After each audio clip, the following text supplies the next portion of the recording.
Flight Sports TV, man. That's my dude. I rolls with him. You heard what the man said. It's Flight Sports TV.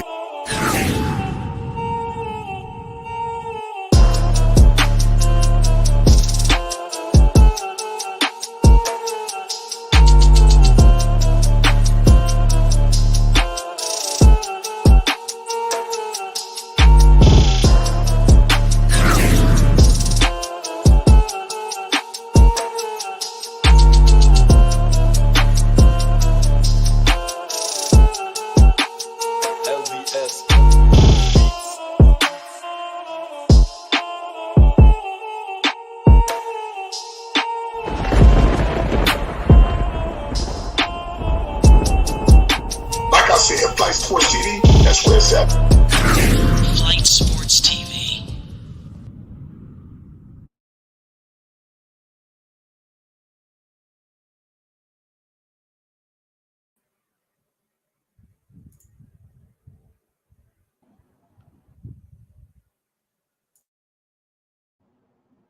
What's going on, people? It's Flight Sports TV. I appreciate y'all for checking with me. Y'all already know what it is. We back with another one of them things. We got ourselves one hell of a topic. You already know we had to discuss this. You know we was going to bring some of the heavyweights through. It's real paramount right now when we discussing the Charlotte Hornets. There's big things popping. This is a major season that's approaching right now, and we are starting to see some of the wheels turning, and change is on the horizon. I see a different Lamelo Ball. I want to get some different mindsets here on this situation, because there's a new regime, and Lamelo Ball has responded to that regime, and we're going to discuss why the previous regime didn't implement some of the things that we're seeing right now in this little bit of time that this regime has had. So let's get to it. Make sure you hit the like button if you're new. Most definitely hit the subscribe button. Before we get into it, you already know I got my man All Access with me.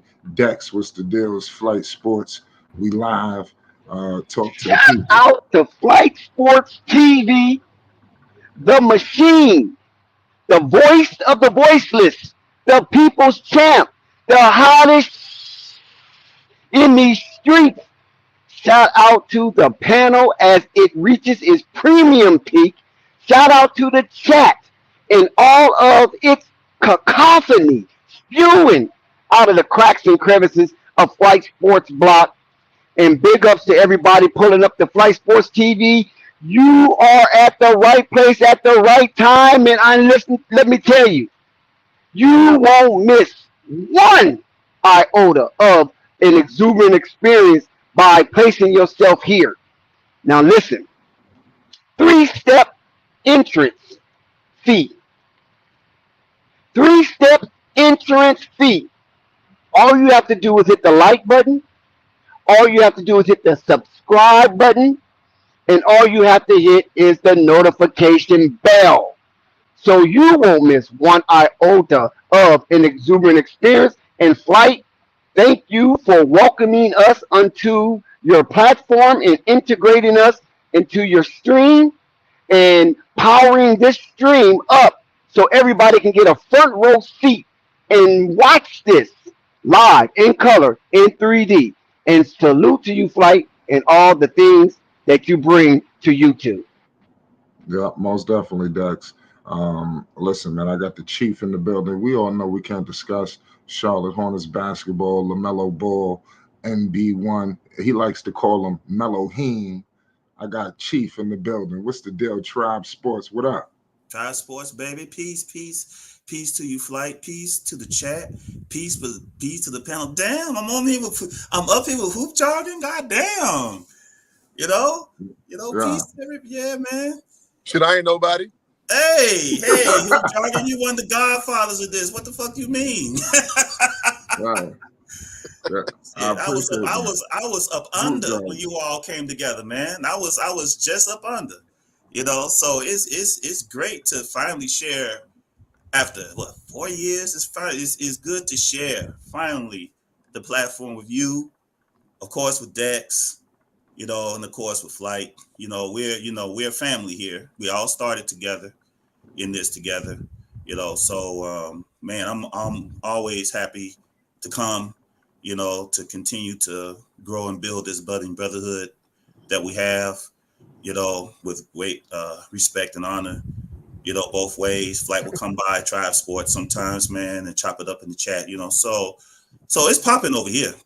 you know, it's all good over here, man. And as Dex said, you won't find this nowhere else. Not this. Not this right here. Not this. Not with this here, please. There's no other place that you can go. That's right. Hoop Jargon, you already know we're about to get into it, man. What's going on with you, Hoop? Man, about to go put a little gas in my car, up on the grill a little bit, and nourish my body. It's good to see Dex still got them long ass intros. Good to see things are still normal. Yeah.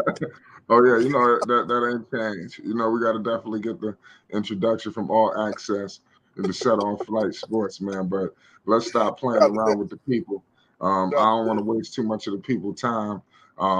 Listen, I want to talk to y'all because we have some developing stories this morning, and from yesterday. What's y'all thoughts on what's going on right now with the Charlotte Hornets? You got Lamelo Ball seen, golfing with Jeff Peterson. I don't know if y'all saw that. Also, just a lot of different things just happening right now. It's something magical in my opinion, and we haven't even tipped off yet. Chief, what's your thoughts on all this shit that's happening right now with the Charlotte Hornets? Well, I always say when I go on Tribe Sports, when I talk to people in my DMs on Twitter and everything, I always say to watch the PR.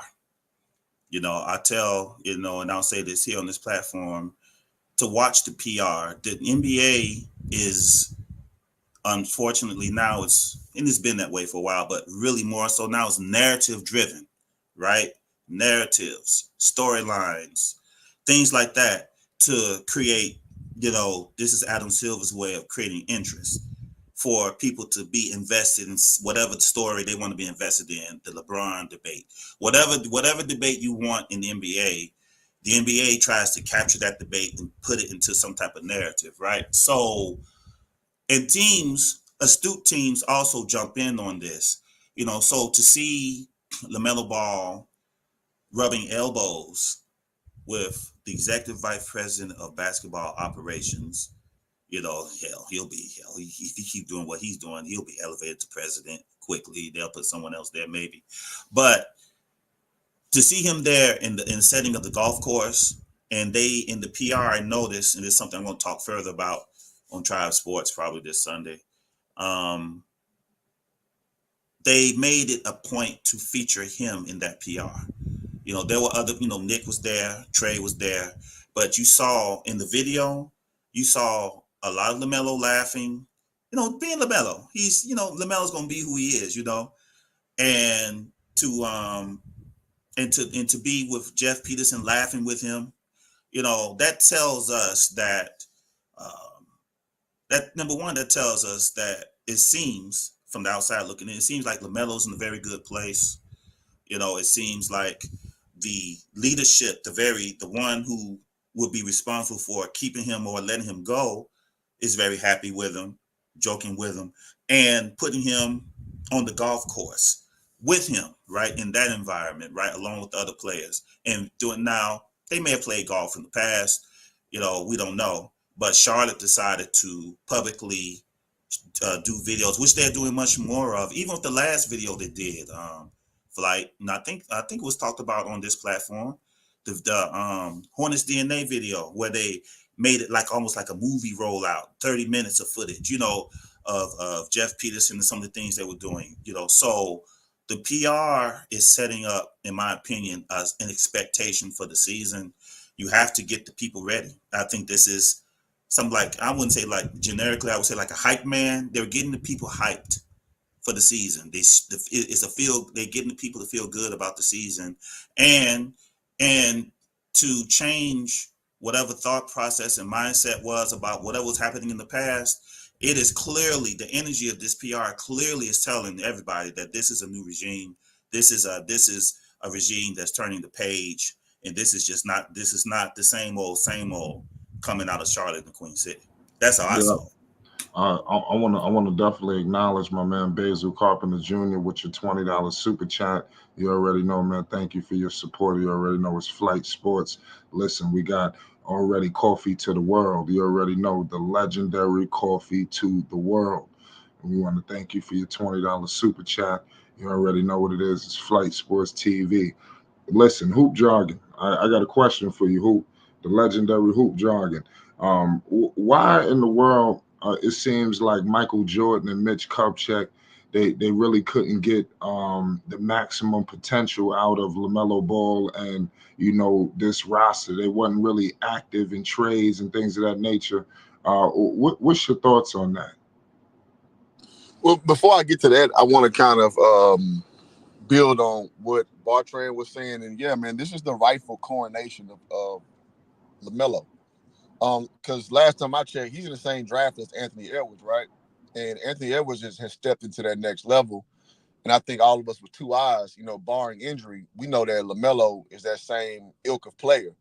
And it's almost got to the point, because of injury, we've kind of forgotten about him a little bit in the public light. Because in my mind, what it's always been is he needs to be at the forefront of a lot of these talking points, like we talked about with the media and the how they construct narratives. LaMelo should be at the top of all these. Again, we talking about the rookie of the year, right? In AE's draft. We talking about, an all-star already when it's supposed to be, he wasn't ready yet. And all this, jazz that we heard from about 2017 on up. So to answer your question, why was Jordan and Mitch Kupchak not able to? I think that, naming those two guys, that they're a little aged in this process. They don't have progressive ideas. They had this small ball, kind of attack or approach, rather, let me put it that way, to build this roster out. You bring it in, first you want to go with the young coach and James Borrego, and then you switch over to Steve Clifford, who, like I told people, man, that's a bridge coach. Obviously you don't bring him in because you got rid of him already. You bring him back.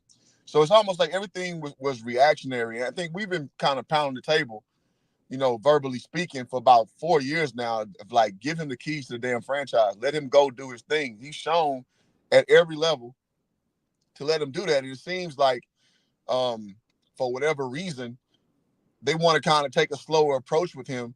But again, we look across the aisle, Anthony Edwards, they go and get aggressive and get Rudy Gobert. They go and, they had Karl-Anthony Towns already. But they went and go get Mike Conley Jr., bringing in requisite talent, and Nasir Reed, talent that's actually going to lead to something. So obviously Jordan's the GOAT to me, but obviously in the front office, not so much. So he's gone. It's not part of it anymore. So I think we're going to see now, well, hopefully we'll see now. I'm not familiar with the regime we have now, but to get that same treatment that, again, one of his classmates, Anthony Edwards, is getting over there in Minnesota. So I'm looking forward to see where we go now, where, I see him wearing ankle braces now. And so hopefully we can rectify him getting hurt in that area. And so him just taking off with no limitations. Right. Dex, what's your thoughts on what Hoop Jargon said? Are you confident in the new Hornets regime that they could bring quality level players that Hoop Jargon is speaking on? Yes. Shout out to Hoop Jargon. What's up, bro? Are you shaking out there? Are you still shaking, Hoop Jargon, or are you settled? Welcome to Cali, baby. Are you shaking out there, or are you settled? Welcome to Cali, baby. Oh yeah, man, it's crazy. 2 days ago. Yeah. So, I just think that the continuity of the organization from the transfer from the old to the new is very asymmetrical, and we are actually witnessing something very cleverly planned by the new ownership and being led by the steward of Jeff Peterson. Jeff Peterson, to me, swung at Michael Jordan, because how do you be an avid golfer, love golf, compete in golf? Everybody know that's your side hustle, golf, Michael Jordan. You know, as a hobby and as a side competitiveness to still drive you as you become great in business, right? Because you already did it on the hardwood, Michael Jordan, and you couldn't find the means to operate in the space where Lamelo Ball can enjoy golf with you, or even Terry Rozier, for crying out loud, Miles Bridges. I mean, you had this talent with you, and you never just figured out to bring these young guys to the golf course and introduce them to something new that you thrive in as a non-professional. I just find that unabridged of Michael Jordan not to be cohesive since 2020 when LaMelo got drafted. So with the copious love and eager camaraderie that Jeff Peterson is trying to instill in these guys by being cohesive and no big eyes or little U's, we're all in this together. And in order for us to be all in together, we must demonstrate it on all levels of activity. I love the way Jeff Peterson have inserted himself in the hearts of these young, outstanding talent of the Charlotte Hornets. We know LaMelo Ball has failed from grace, according to mainstream media, because of his non-ability to be on the hardwood. But at the same time, LaMelo Ball played 22 games, right? That's basically almost a third of the season, right? A little less than a third of the season. And within those 22 games, he had a 7-game all-star running streak. So if you do the math, 22 times 3 is 66. That's relatively the qualification of getting solo awards. And you see how LaMelo Ball has had that 7-game stretch in that 22 games. That means he will have 21 games of such stretch. And that will propel him to be a starting guard in the Eastern Conference over Tyrese Halliburton by far. If you look at the 7 games that he played and then you multiply that as a potential forecast.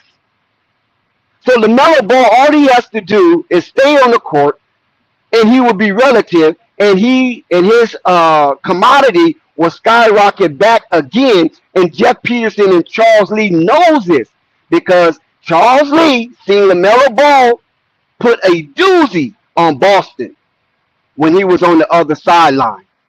And shortly after that, we know LaMelo crashed out, and, you know, the rest is history for that season. So that's why I believe that Chief and Hoop Jargon, what they're saying is very vital, and it's virtually what needs to be done. And who is going to wear the cartouche armor in order for them to fight off the wows of a tough top-tier Eastern Conference and take on this ominous and omnuum race to the finish line in order to qualify for an extended season seat in the Eastern Conference play. But before we look too far ahead of that, we got the play-in. We got the in-season tournament. And I think the Charlotte Hornets is really going for this in-season tournament like they did in the Summer League. I think they're going to try to do the Indiana Pacers for this year as Tyrese Halliburton did last season. Catch people off guard, people not really tripping off the in-season tournament, and showcase the type of coaching and talent and situational basketball that will reign supreme in Buzz City and help propel the Hornets into a extended season slot. Good call, Dex. Um, Chief, man, what's your thoughts on what Dex was saying? It seemed like he was real animated when he was discussing the golf course with Michael Jordan, and that being his low love interest. And what was that all about? What's your thoughts on that? What Dex saying? The golf course is symbolic. I'm just gonna say it, man. We all know the symbolism of the golf course. I'm gonna talk about more of this on Tribe Sports, but I'm gonna do it here. People of a certain status, the golf course is their preferred venue. Not only for leisure, deals and everything take place on these golf courses. No, I mean high level deals. I mean like business deals, not small. I mean, we've heard stories of deals being made over golf. That's where it happens, right? So Michael, being, of course, an avid golfer himself, I thought about that, Dex, when I saw it. I said, I know damn well Michael could have had a photo op with Lamelo on the golf course with him with a cigar. You know what I'm saying? Not that, he would pass Young in the cigar, although Lamelo would reach for it, because that's just the way he is. So the stark contrast that Dex pointed out, you know what I'm saying? The contrast of the energy is very, very apparent. You know what I'm saying?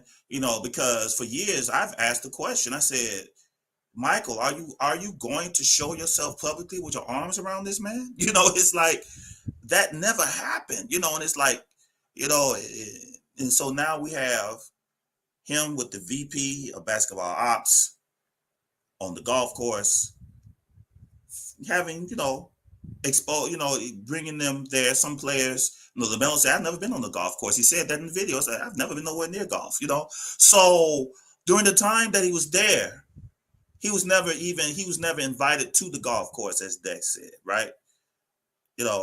Even though he called MJ Uncle never took him to the golf course, right?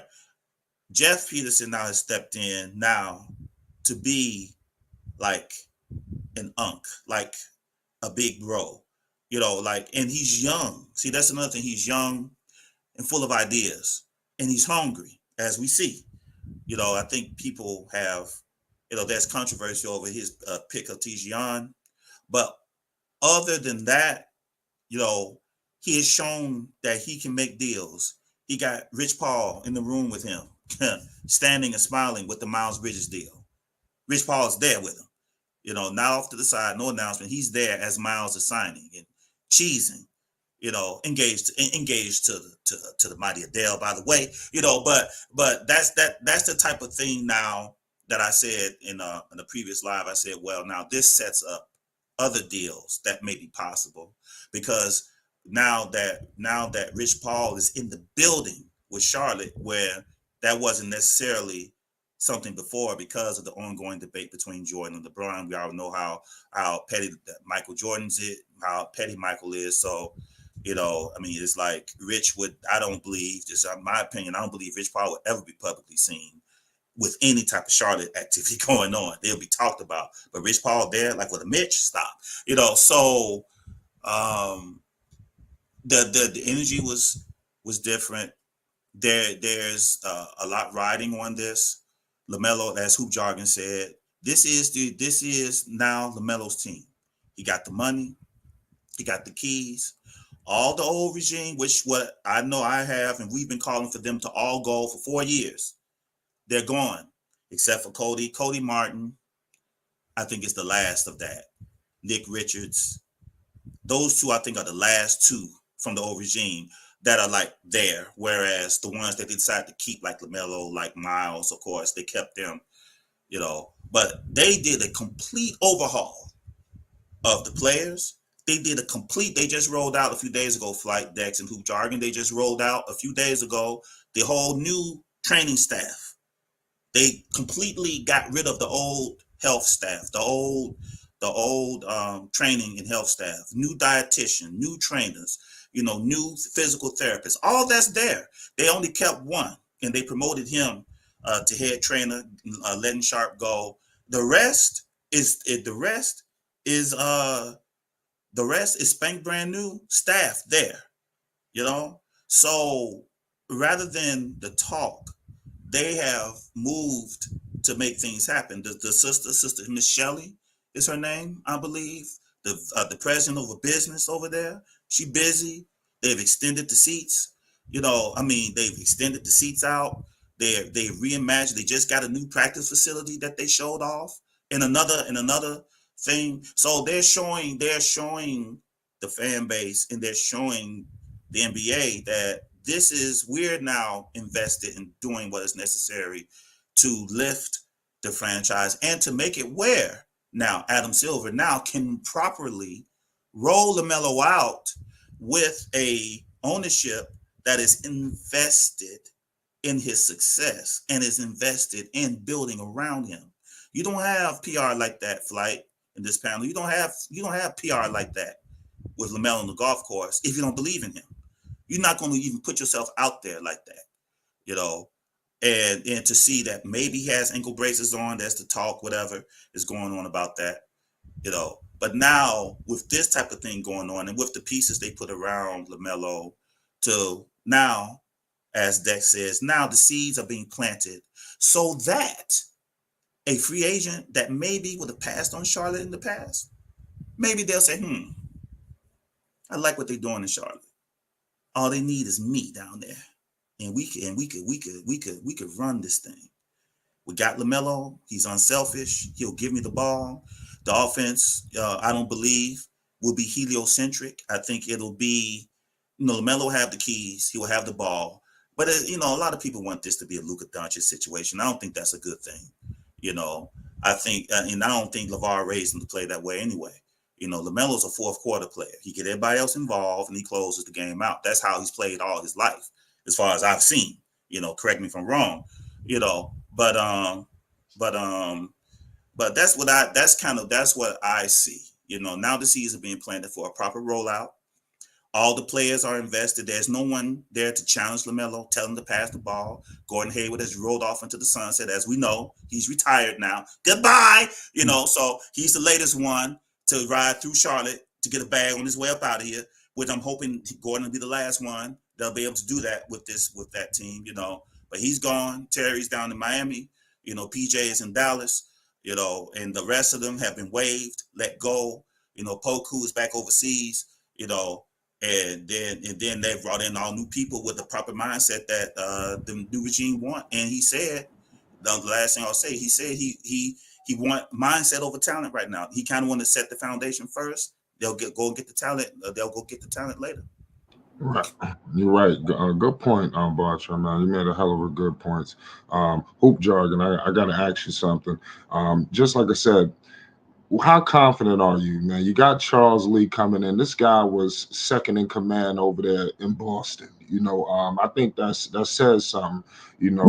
These guys he's coming there with a ring. How confident are you that, because it seemed very like inspiring going on here, the way he speaks and things like that.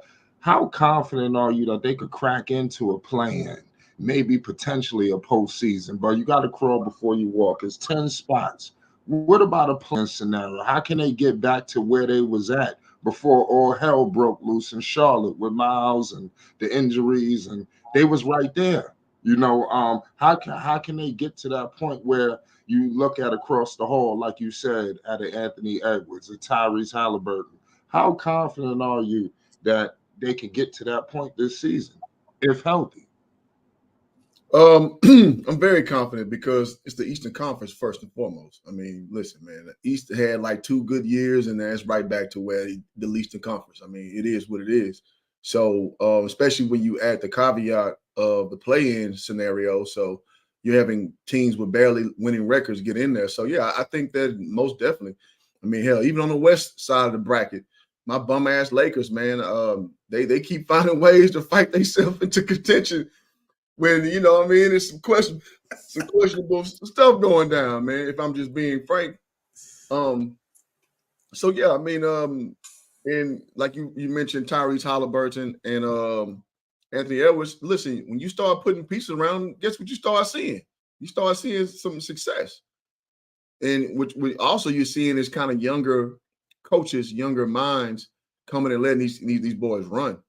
Let them come out there and actually play unhandcuffed them. So to directly answer your question, coming from a championship pedigree, does it mean he's gonna immediately have success? Not so much. But I think the canvas he has to work with is a hell of a canvas.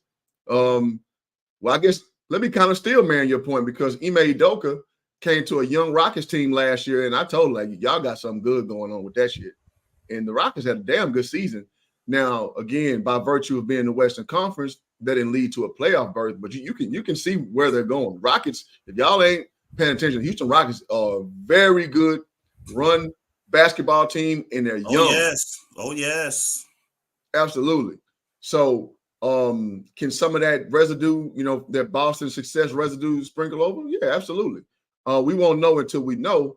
But what I do know is you have a 5-star Ferrari you can hit the ground running with. So we need to see that happening, and I doubt that will be, because at the end of the day, like I said, going back to my coronation statement, LaMelo's about 23 now? Yes. So he's not a little boy anymore. He's on that, I think Bartran laid that foundation out perfectly with how the golf course works, right? Golf course and strip clubs. That's what these big time kids do done. Let's keep it a stack. So he's now entering that pantheon where, like, you can see people who are older don't see him as a kid anymore. They see him as a commodity, which is good. I mean, most players hit their prime around 25. LaMelo at 23 is right around the corner. So yeah, man, it's the proper way. It's time. No more excuses. Let him go out there and let that 5-star Ferrari do his thing. Yeah, Dex, you've been real critical on the draft process. You don't seem to be too pleased with the pick in TJ. How confident are you that the Hornets could crack into the 10th spot, maybe a play-in? How pleased are you with the personnel thus far?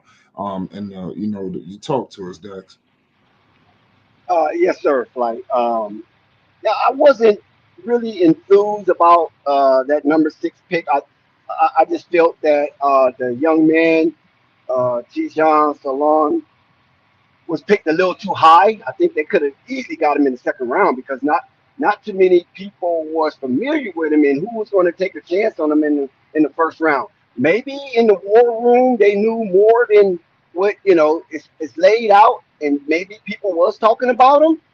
But I just felt that there was already proven stock in the draft with Matisse Buzilis and Dalton Connect that could have had that slot, because they was ready made to come in and contribute, similar to that of Brandon Miller the year before.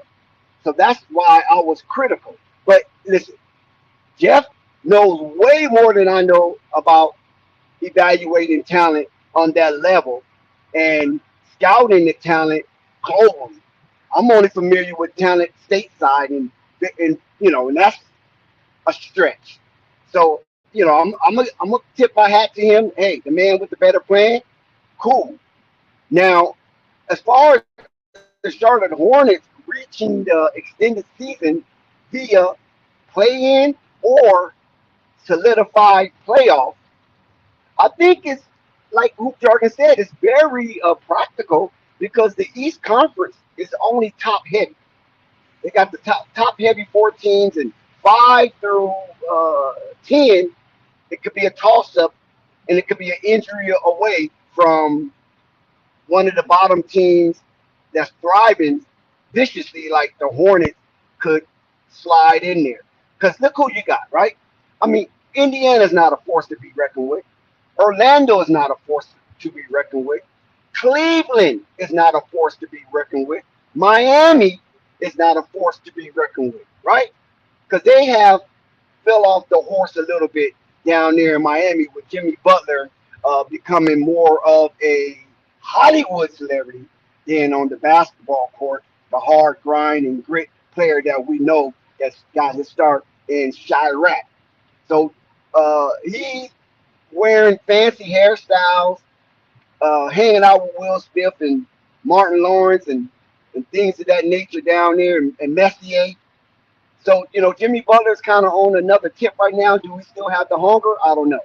But so these teams are not just so formidable that we can just pencil them in these open slots outside of Boston, Milwaukee, Philly, and I'm missing somebody. Boston, Milwaukee, Philly, Even New Orlando. York, New New York. York, Yeah. New York, No, Let's I go. New York. was getting there. New York and Orlando. Yeah. New York. No, New York, not Orlando. I Orlando's was is gonna say, Orlando opening the door. Orlando, no, Orlando. that was wild. Yeah, You threw Orlando's Orlando? Queensland. You know what I'm saying? They can be 6 or they can be 9. You feel me? They So actually a was lot of most of the a year lot of last year. yeah, a lot of teams in the East, could be jostling to stay out of that 11 slot, and that's what I think the East is going to be. It's going to be a lot of bottom feeders that's going to be jostling to stay out of that 11 slot and get into that 10, that 7 to 10 slot. So in actuality, flight and panel stream, I just believe the Hornets has yet to complete the exorcism. I think it's more exorcism need to be enacted on the Charlotte Hornets because there's still some kind of residue that's still in the locker room with the Charlotte Hornets, and I think they need to either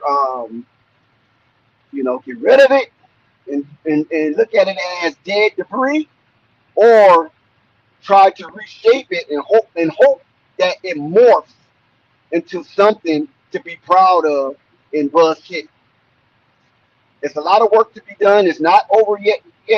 I know Jeff Peterson has done some magical things, but keep in mind, Jeff Peterson did say that when he made that trade last season at the break, he didn't expect to get better. He wanted to be worse.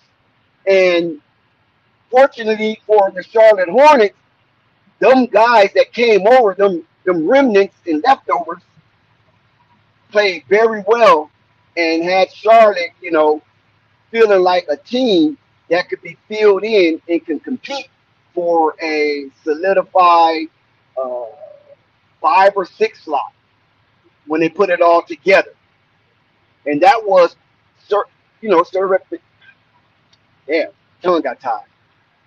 That was by accident, basically. So all I'm saying, that's what Jeff Peterson said. And so they roll with it. And now, since these players have that kind of a grit about themselves, now all they have to do is fill in the blank spaces, and Charlotte Hornets should be, they should be on the roll. But don't expect too much out of them too soon, because there's still a lot of money to be invested in the Charlotte Hornets team in order for them to be going fisticuffs with the likes of Philly and New York to get up there in the upper echelon of talent. Right. And the word I was looking for was third rep. Damn, I still can't say that fucking word. Anyway, go ahead. Yeah, it'll come back to you. I got 2 questions, for Hoop Jargon and Chief. I'm gonna go to Hoop Jargon real quick. Hoop Jargon, what's your thoughts on Brandon Miller? How important is his development this season? Because we get caught up with the Melo show and all that. But Miller is very key. I think they got a guy who is a bona fide, could be another bona fide superstar in this league, possibly. He embodies his game after Paul George. What's your thoughts on him going into this season with all these expectations? Because you hear from everybody, he's the next one, he's this, he's that. I mean, talk to me about Miller for a second. Who? You're on mute.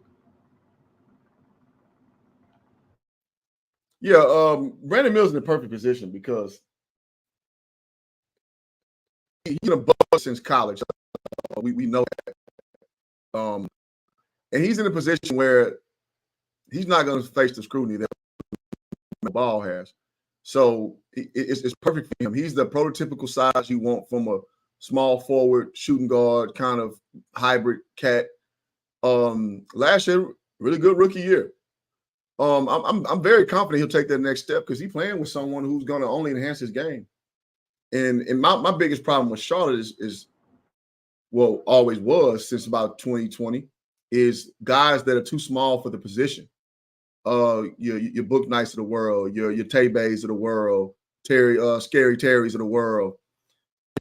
Like you're not going to get the requisite with these small ass guards. And the Martin brothers. How tall was Book Knight? Wasn't Book Knight like 6'5"? He's like 6'4", something like that. He'll a little light in the ass for a two guard for like a championship level team. So that's always been my critique of these cats, man. It's like even from a big standpoint. I mean, Miles Bridges, well, he's about 6'8", isn't he? Am I about right? I think he's shorter than that. Miles about 6'7". Yeah. Yeah, so I don't love that, but I like what he brings and all that. But you got to start bringing in some. I think Brandon Miller's about 6'7", 6'8" at that 3 position. That'll get you to that next level, so you can compete on all levels with teams. Because right now, what we're seeing is, we're just again continuously moving to a positionless basketball framework. Although you still have to have length, you still have to have ability to guard. And that's what you're seeing winning. Like Boston, they can guard. That's why I said the Mavericks got hell for them because from 1 through 4, let me put it this way: they got 4 people they can throw at Luka. 4. Yes. So you have to have the requisite talent. And Boston's a young team, so it's not like you just got like these older guys. And that's why I hate what the Lakers are doing. Lakers doing this old man meetup shit, right? I mean, we got the size with Bron and all that, but we're trying to do this, 2010 model of big 3 in it up every year, seemingly so. That don't work no more. I made a video in January of this year, and I said the NBA, no country for old men. You can see the writing on the wall early. You can see it early. Like these old regimes don't work no more. You can't come and just throw Bradley Beal with Booker and KD. Yes. Oh, that don't work, right? Again, when the Lakers brought in Russell Westbrook 3 years ago, I was one of the first people on I was like, hell no. That don't work. And what happened? It flamed out. So I'm not Mr. Johnny Come Lately with my takes. I kind of see the writing on the wall a little ahead of time. And I sit back, I evaluate, and then I speak. I never, inside of DJ, we used to call me Warm Take Walter on this channel. Like I always, oh yes, yeah, shout out to DJ. Flight Sports. Yeah, I never do the hot takes, not like that, unless I just clearly can see that. All right, this is a straight to the point thing. I don't have to question it, but mostly no, I don't do the hot takes. So Warm Take Walter saw the Westbrook thing come out, and people are like, man, you hating. That shit aged like fine wine. So why is all that important? Because as I see the with Charlotte has going right now, I think they're in a perfect position to win right now. Brandon Miller, like Flight just asked me, I think he's gonna take a big step up. I think he averaged like 18 points a game last year. That's a really good thing. He's still a bucket. He's what we always thought he was. So no, man, it's a really good opportunity going forward, and it's a he's in the best position in the world because he did this without Lamelo for the most part. So think about what he's gonna do with a real point guard out there coming forward. So hell yeah, man, I'm very optimistic for the Hornets going forward. Yeah, most definitely. Shout out Hoop Jargon. Chief, what about Miles Bridges? We're gonna go back to my man B Millie for a second, but are we gonna finally get the return of Airbnb? What's your thoughts? There's no smoke going on with Miles headed into the season. Talk to me right now with Miles and Melo for a second. Man, that shit is over with. Damn. Miles fumbled that shit. It's Brandon and Lamelo now. Miles is on Tigiani's clock. That's why they gave him, hey, it's what it is, flight shit. Hey, you asked me, I'm gonna speak to it now. I'm with you. I mean, there's some thunderous statements. Go ahead. No, it is what it is. Hey, talk to me. Hell, talk to me offline, goddammit. You know, or hit me in my DMs. You know, it's like, look, once Miles fumbled, it is what it is. He got Rap God just said it. Miles is another PJ, and he got a PJ Washington type deal, a deal where they can keep him, but it's so economical that if they want to trade him, they can do that anytime they want to for the right package. I believe, this is just me, and I've been saying this over and over again. I believe that Miles being there is just to warm the seat until they develop Tigian, wherever Jeff Peterson sees him. Because as Hoop Jargon says, Tigian is 6'10" at 18, so he could go to 6'11", depending on his growth spurt. He may end up as a 7 foot. People, of course, are having hyperbolic statements on what he will be. I don't like doing that. They see that he has skill. He has a motor. He can shoot. He can handle the ball a little bit. He can do a little bit of everything. So now with this regime, unlike the previous ones, they're confident. Lee, one of the highlights of them getting Coach Lee was his developmental prowess. You know what I'm saying? So there's a belief that he can develop him into the best version of what he can be, whatever his ceiling may be. You know what I'm saying? They're going to try to get him as close. Of course, they're going to try to get him as close as to what they envisioned, but that's on Tigian. It won't be a Kai Jones situation. It won't be a JT Thor situation. It won't be even with Book Knight and Amare and McGowan's. Fortunately, McGowan's is in Portland, but it won't be a situation where, hell, I would dare even toss Jello on that too. It won't be a situation where you are tossing players into a situation where you have to question if they'll be properly developed, especially if they're not getting like big time stars and everything. Those players have to depend on developmental system. The thing also with Tigian that Dex had mentioned, the Spurs were looking if the Hornets didn't take Tigian, he wouldn't have fell past 8. The Spurs was going to take him with that 8th pick. That was already out there that they was going to do that. And so with Miles, hopefully Miles can play where he can get his value up so he can get a larger bag, hopefully, because this is a bag that he had to take because there was nothing else out there for him. Because the last time prior to this, the word was there was a $174 million bag on the table that he fumbled. It is what it is. I'm not going to get into why, and whatever. We all know that. You know what I'm saying? But Miles will be, as Hoop Jargon has said, the big 3 era is over with. Number one, flight, it's going to cost too much. Jaylen Brown and Jason Tatum are making $300 million a piece in Boston right now. With this new TV deal, that's just going to go up higher. Teams, especially like even down in New Orleans right now, what's up, Sky? Teams down in New Orleans right now, there's talk. Now, especially now that they have DeJounte, there's talk that Brandon Ingram, on money alone, Brandon may be gone. I'm just saying, Miss Benson, Miss Benson may not want to invest all that money in Brandon Ingram. So Brandon's on the clock in New Orleans. That's how I see that. He's been on the clock actually for a couple of years, actually. Zion just got focused. Mariah Mills is to the back, so he's focused. He's focused. His weight is down and everything. It's what it is. Flight, I mean, she is to the back. Ostrich looking ass, but it's like,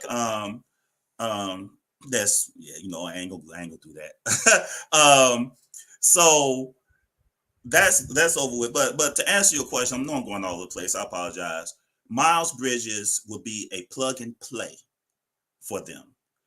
The third wheel, he'll be the third wheel, but in my opinion, he's going to play off of Lamelo Ball and Brandon Miller. Last year, particularly towards the end, Miles was taking a whole lot of shots. I know why he was doing that, holding the ball a little bit more. That's not going to happen under this regime. And I think that Lee's going to have everyone with their roles. You can kind of see somewhat of what he's doing in Summer League. That is going to translate over into the main team. It will be LaMelo. It'll be Brandon. Miles will pick up. He'll hit the ball sometimes, but he won't be the featured guy. He won't be the featured guy. That's not going to happen. Like that is now Brandon and LaMelo's team, LaMelo and Brandon's team. And that's how that's going to go. And like I said, I'll say it again. Miles will be playing for maybe a larger bag and everything, but I think that his time in Charlotte, I think these last 3 years may be it for Miles Bridges. Yeah, that's what you can basically saying like he on the clock, basically. Man. He's on the clock. Yeah. You're right. They got TJ in there. I guess he's just there to get him ready. That's it. That's how I see it. It's over. Yeah, that's how I see it. Tijon got more size. What about the Melo relationship?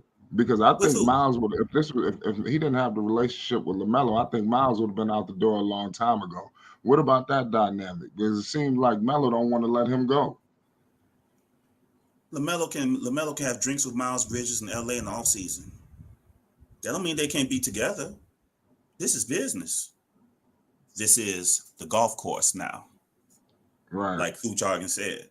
We in the big leagues now. This ain't no puppy shit no more.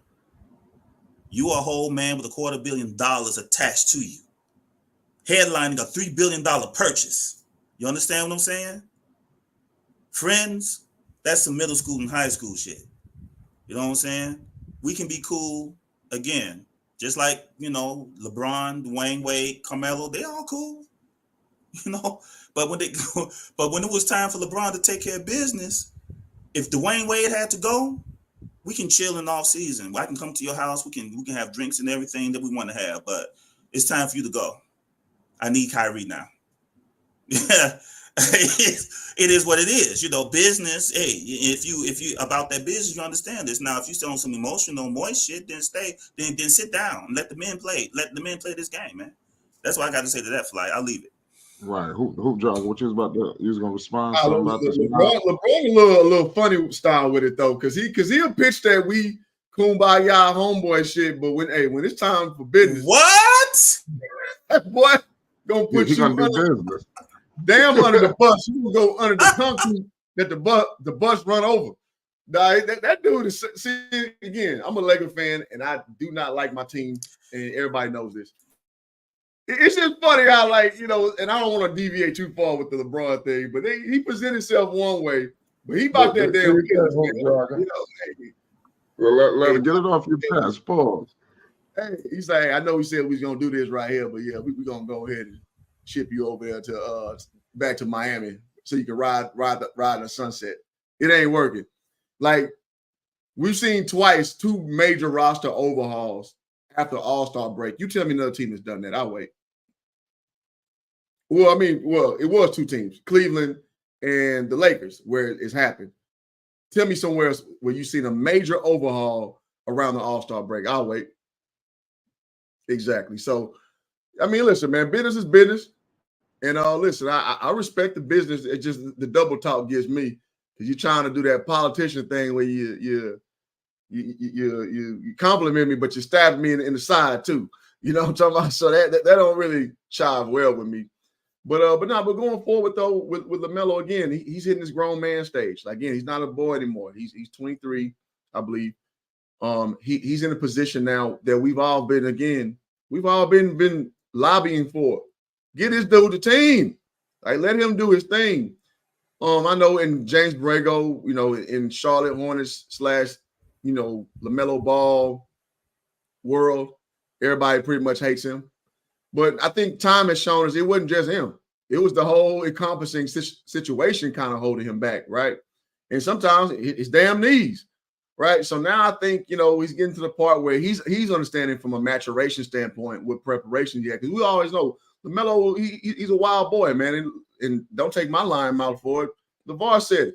It's just a wild child. He's a wild boy, is what LeVar describes him as. So, but I think now he's kind of settled down in life, maturing and seeing things, what they say, you don't mature until about 25 fully when your frontal lobe cortex develops. So he's getting to that point now where he's getting to that high level of everything. So all the things I've been through, all the things I represent, all the things that made me who I am, it's all coming to a crescendo now.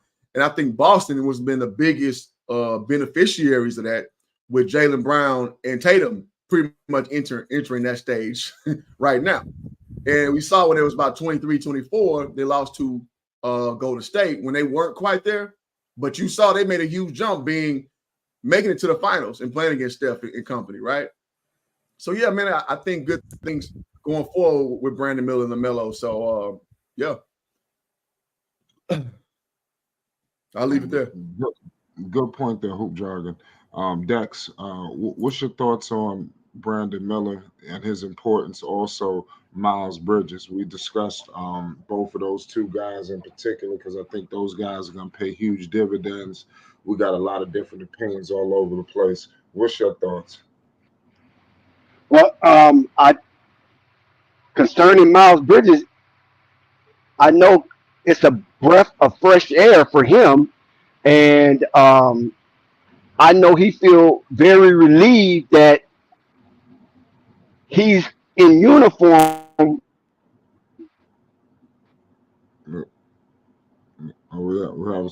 for a team for at least 4 years per contract. They thought his career was probably going to be over with, especially with the off-court antics and bad behavior he displayed during that situation with his spouse. So they was trying to counsel this young man. And I'm going to be honest with you. The only thing that probably saved Miles Bridges was the co-signing of Lamelo Ball. If Lamelo Ball felt that those antics was something unbearable and put a stain on his brand, then I believe Miles Bridges would be in another uniform at best, if not still circulating as an unrestricted, unsigned free agent. But by the Lamelo Ball, and I'm gonna give Michael Jordan some credit there as well. Yes. I think Michael Jordan put the onus on the new regime that's taken over as an appreciation to give Miles a second chance. Yes, I believe that. And Michael Jordan was fond of Miles Bridges. He's one of his prize draft.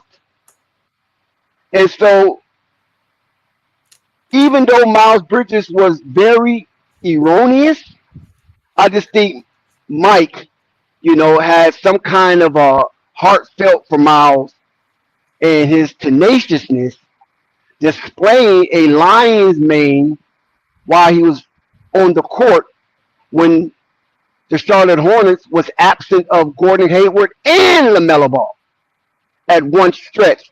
And Miles just turned it on and became a warrior and a man amongst boys, garnering the Charlotte Hornets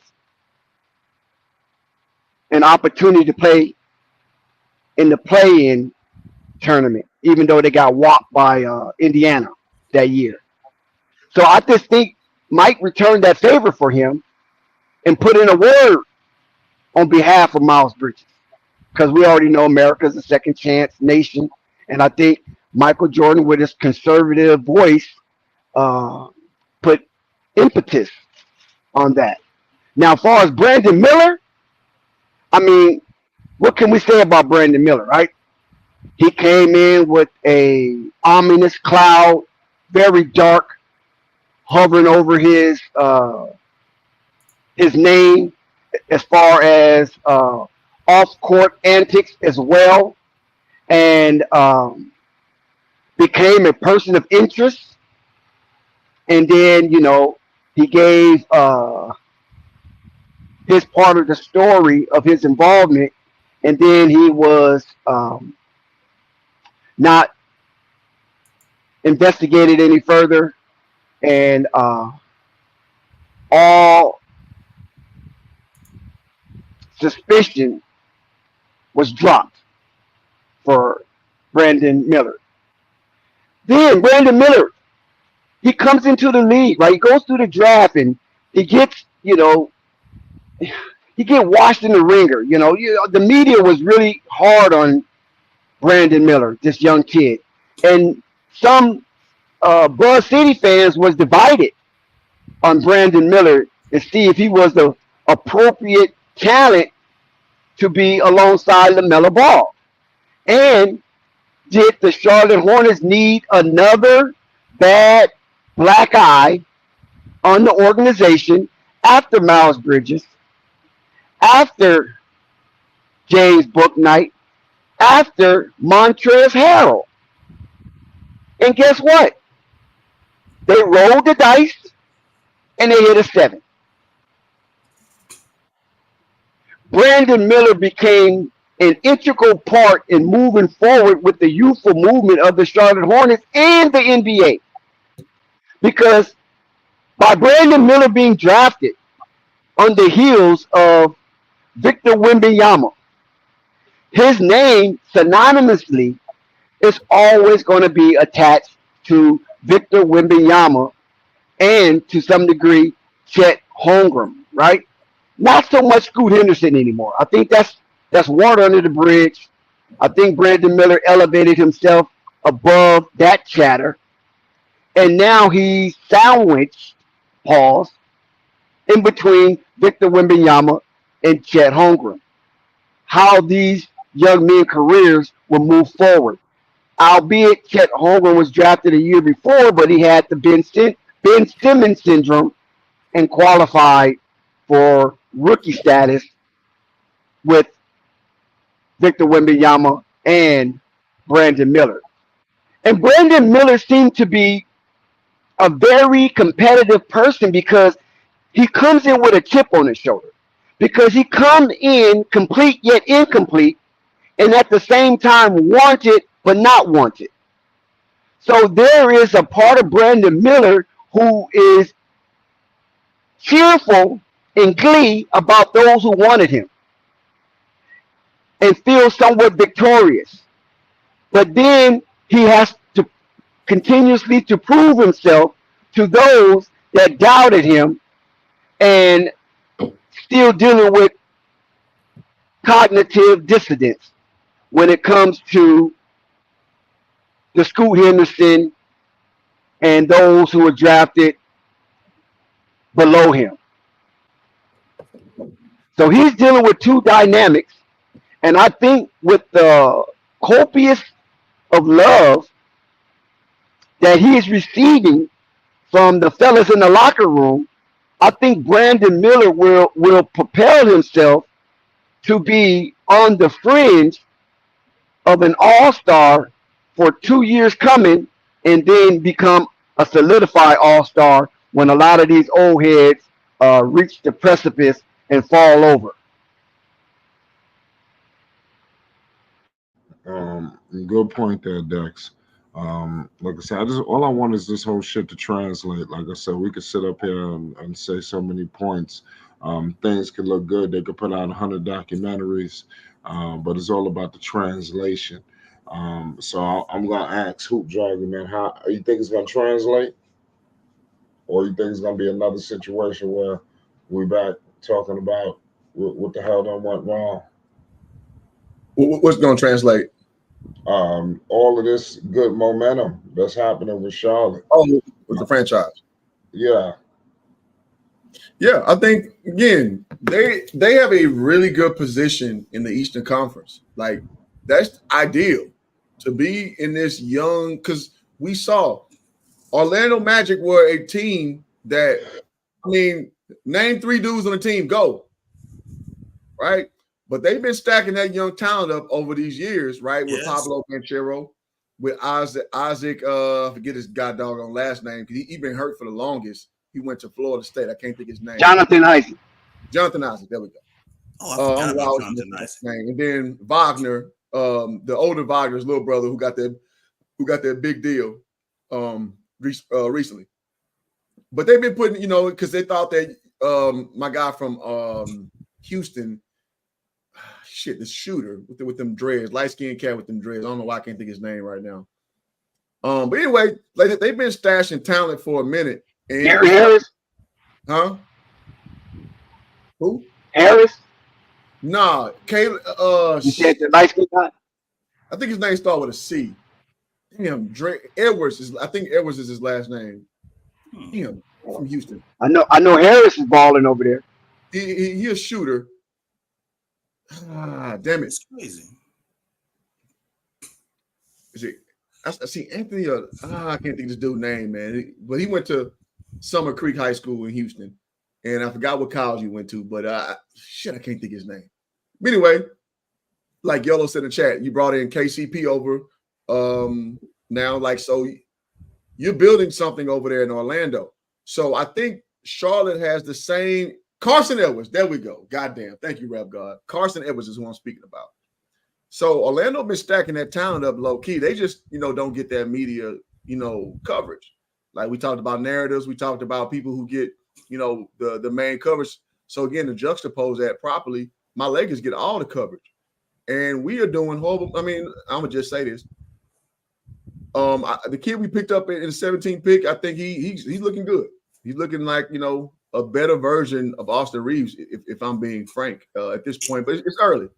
Is Reeves expendable because of Connect? Who? I think so. Because Reeves is looking for a bag coming down the line because he's proven that he's like that, as far as a role player. So yeah, Connect is gonna come in and be like, a plug and play guy for that same little archetype. But my Lakers are rolling out Bronny James, and man, come on, man, like we. Yeah, I knew it. Go ahead. We got Bronny. We got Bronny. They don't. Hoop Dragon have the Lakers turned into a clown show? Hell yeah, we're a clown show. I'm gonna tell you why. When you heard JJ Redick being our damn coach, is a clown show. This dude coached a third grade goddamn boys basketball team. It's all his resume entails. And JJ Redick, just because he speaks eloquently, he speaks concisely, we supposed to be excited about this dude. Man, get the F out of here, man. So you juxtapose that and listen how your boy God damn it, who's a damn general manager?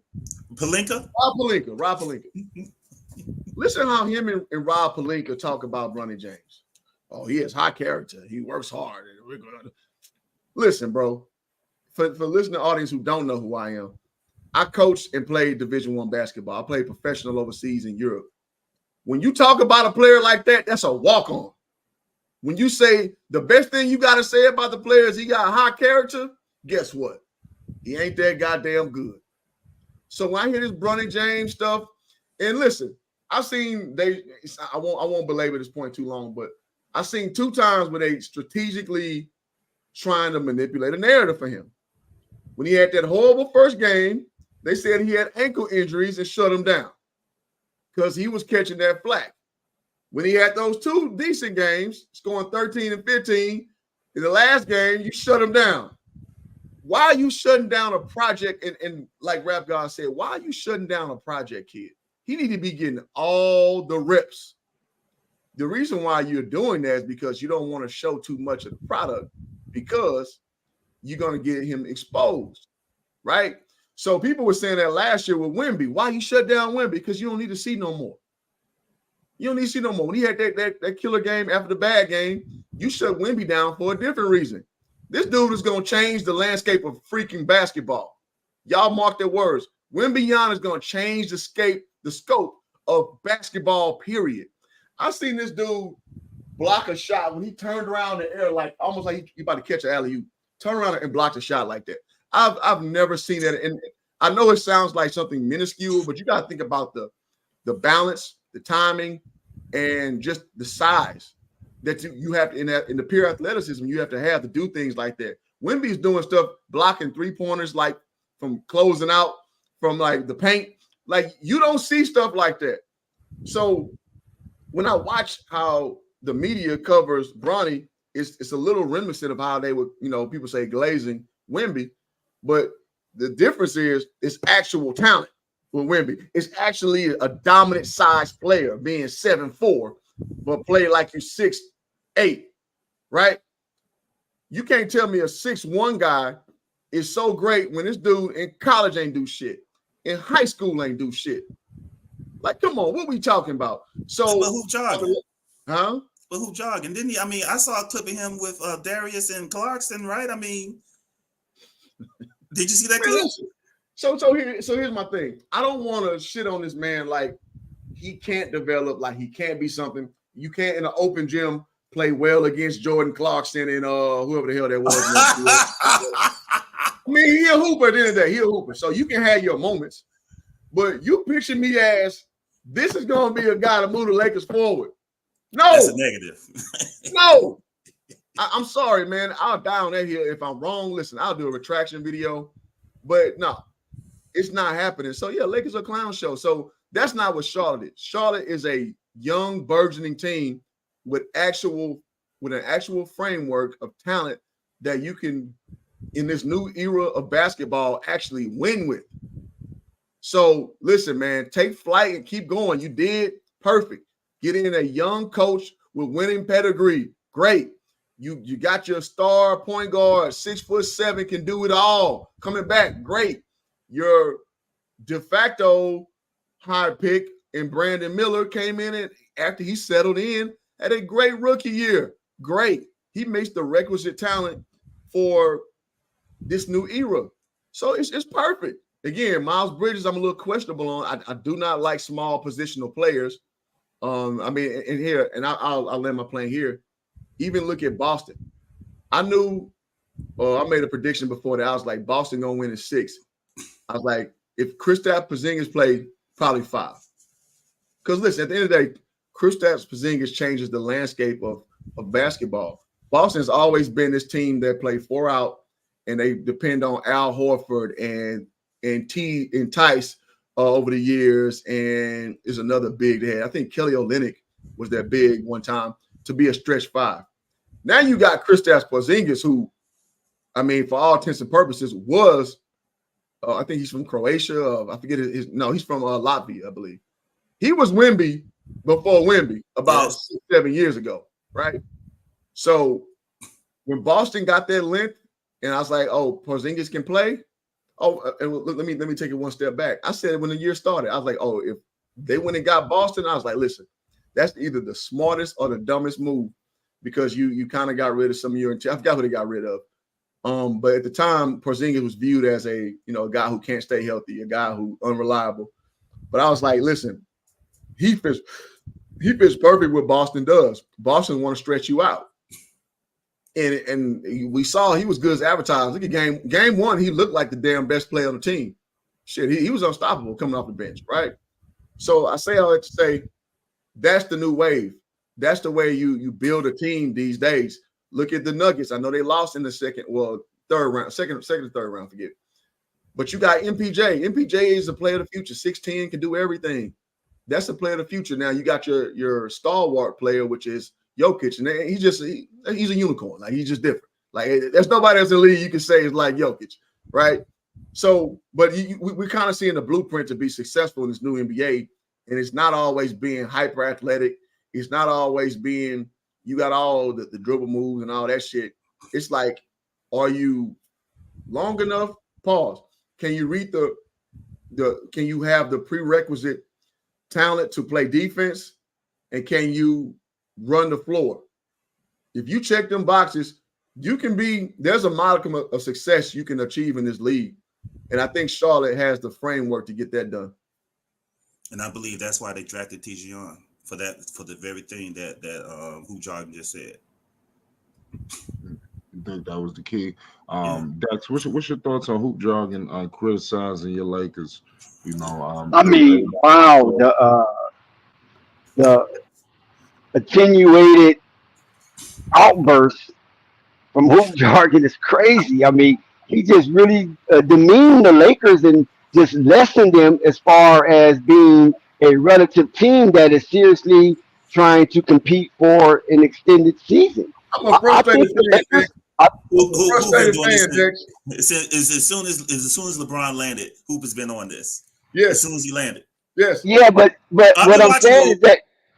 But what I'm saying is that LeBron came to win a championship. He won one, albeit it was in Orlando, but he still won one. Somebody had to win that season to complete the season. They crowned the champ, and it happened to be the Los Angeles Lakers. Now, we know that not LeBron more so, but Rob Pelinka trying to dump salary, and he basically traded away a championship team the very next year, which was ridiculous and moronic at its core.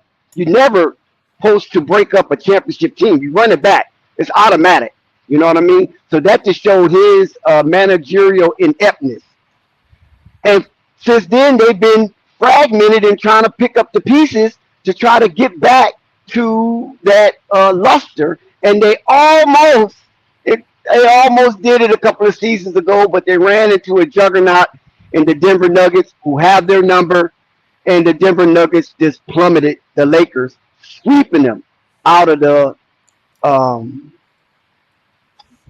Crypto.com arena as well as the Ball Center. I mean, it was just crazy, right, how they treated the Lakers. And then the following year, the Lakers do good. They beat the Pelicans, and they advanced to play the playoffs. So happened that Denver lost the game they supposed to won, and that switched up the bracket.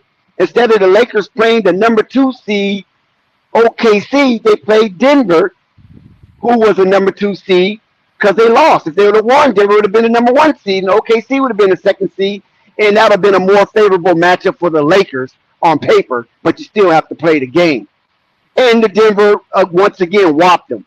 But it wasn't like they just blew them out and pushed them all over the court. You know, they was winning games by last-second shots and making miracles happen. I mean, what can you do about that? And the Lakers fell on their own sword. They bring them back the same team. So at least, if they don't change anything, they brought back majority of the same team that participated in their run and their extended season play.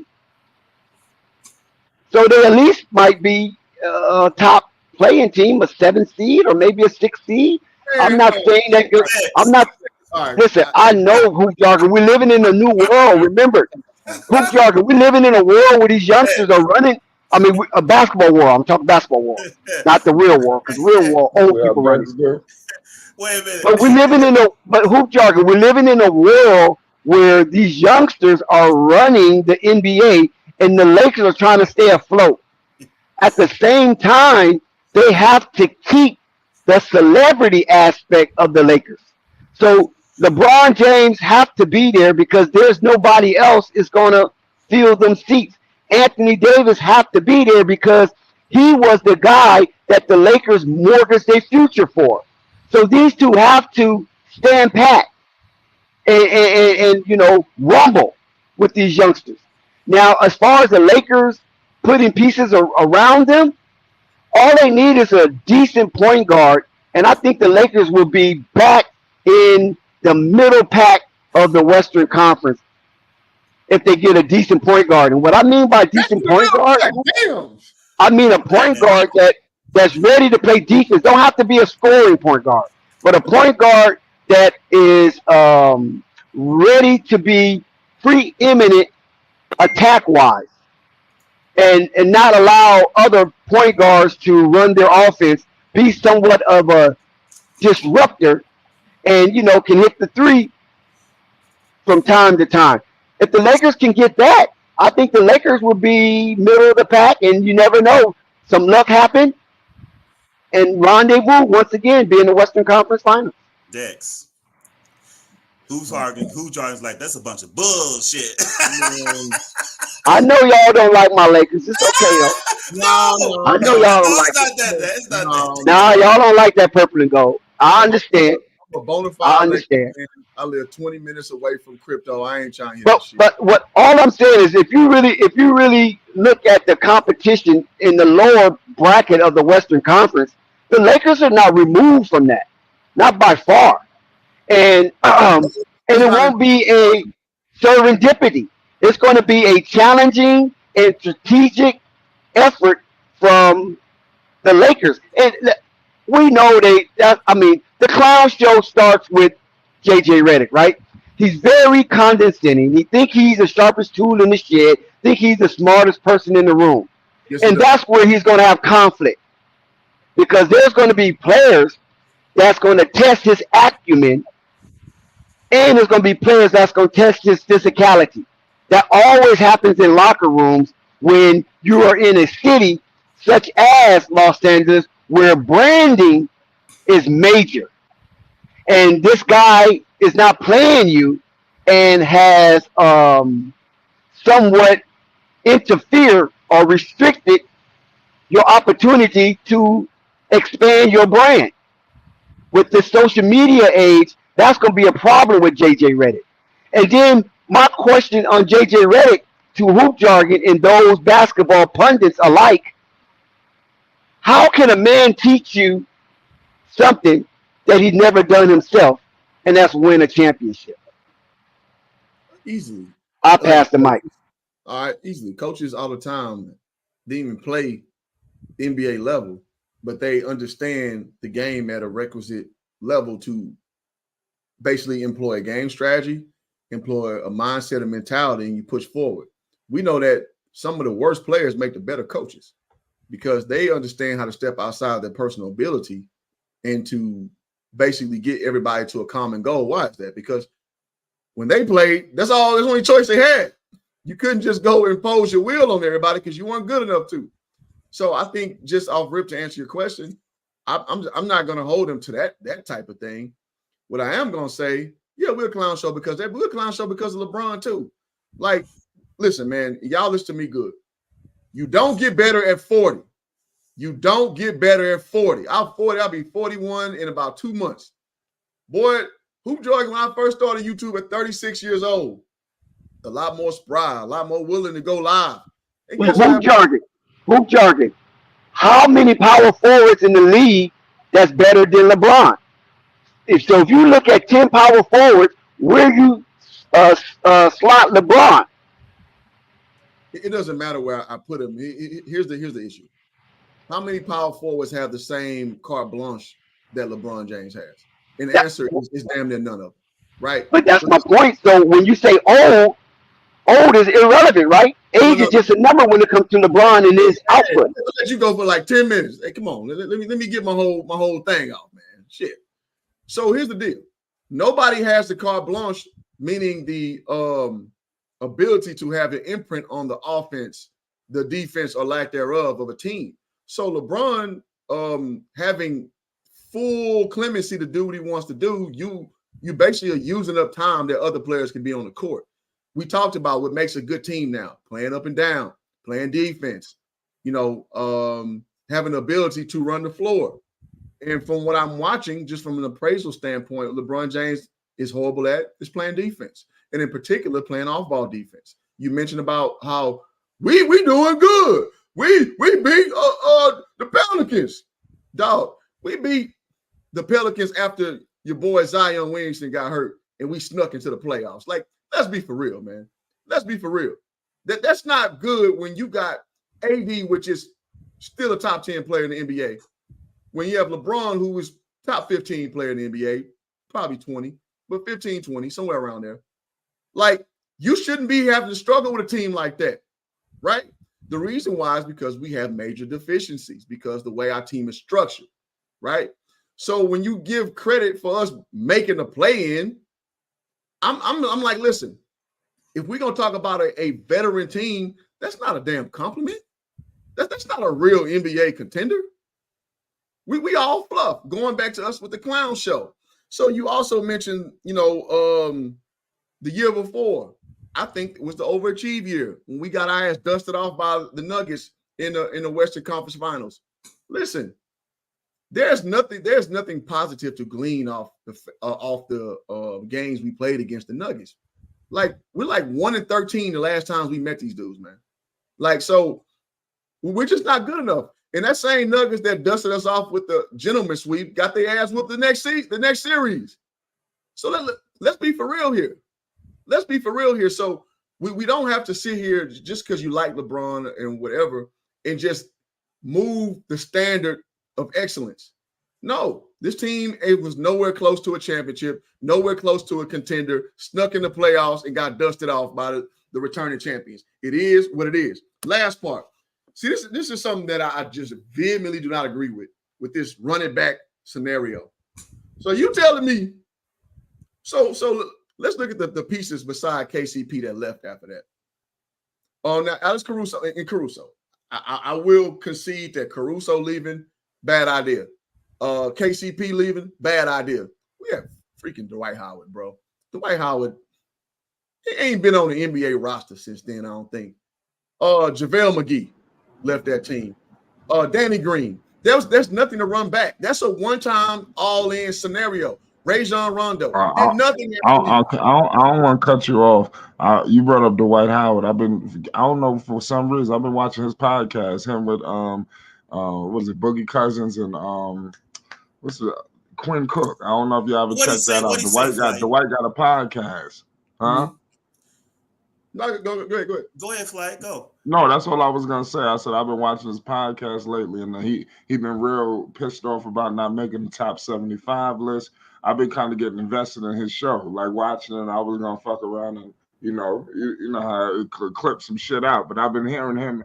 They doing big things out there in Taiwan. I don't know if people been paying attention. They got a big three. They on the team together. Be careful. Quinn Cook, Dwight, and Boogie. Thailand ain't that far from Taiwan. Hey, man, Flight came and say that shit with a straight face. No, listen, man.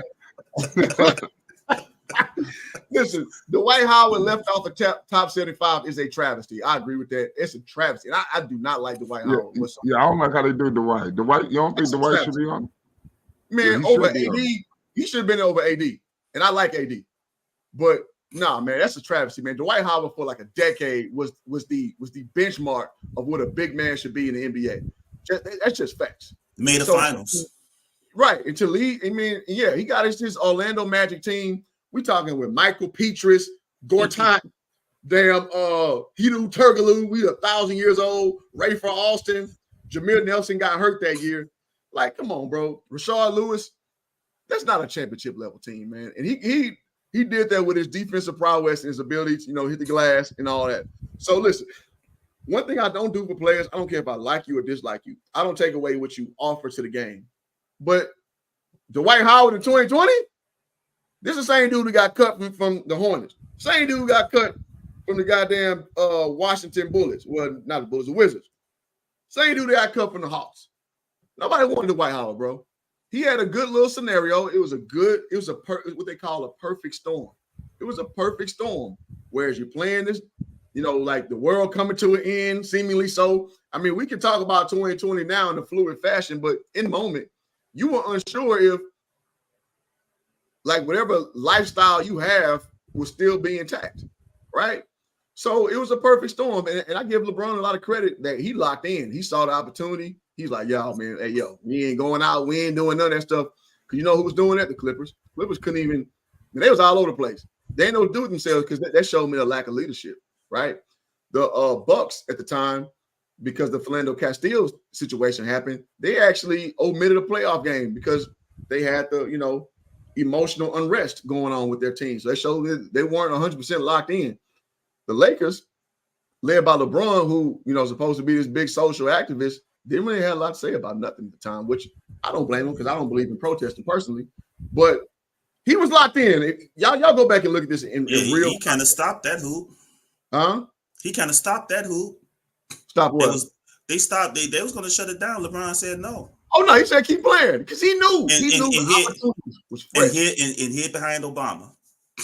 Come on. So LeBron. So again, I know a lot of people like the front side of LeBron. I know what he is. He my age. He don't. Nothing he says fools me because when you say something and do something different, you just talking. I'm a salesman in real life. So my job every day is to kind of pick and prod from people's personalities, because people's biggest thing is, well, yeah, I'm gonna go sleep on it. Yeah, well, I just live around the corner. Yeah, well, I gotta go talk to the wife. Everybody has the same. It's called an objection. Objections, yeah, objections.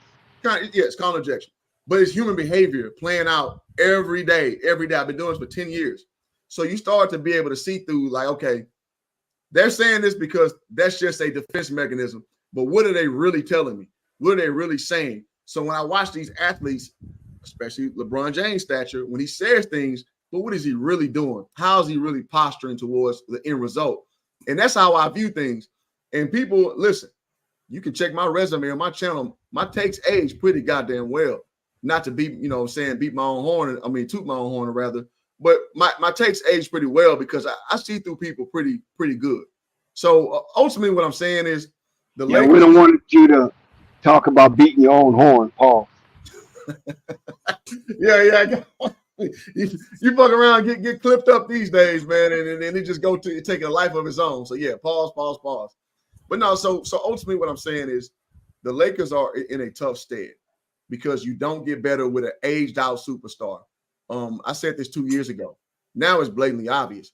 And I'm gonna say this one little comparison. This is like when I was talking about Joe Biden 2 years ago to people. I'm like, dog, this dude can barely walk off a stage. Like, what are y'all talking about? And I'm apolitical. I ain't voted since Obama in 08, me personally.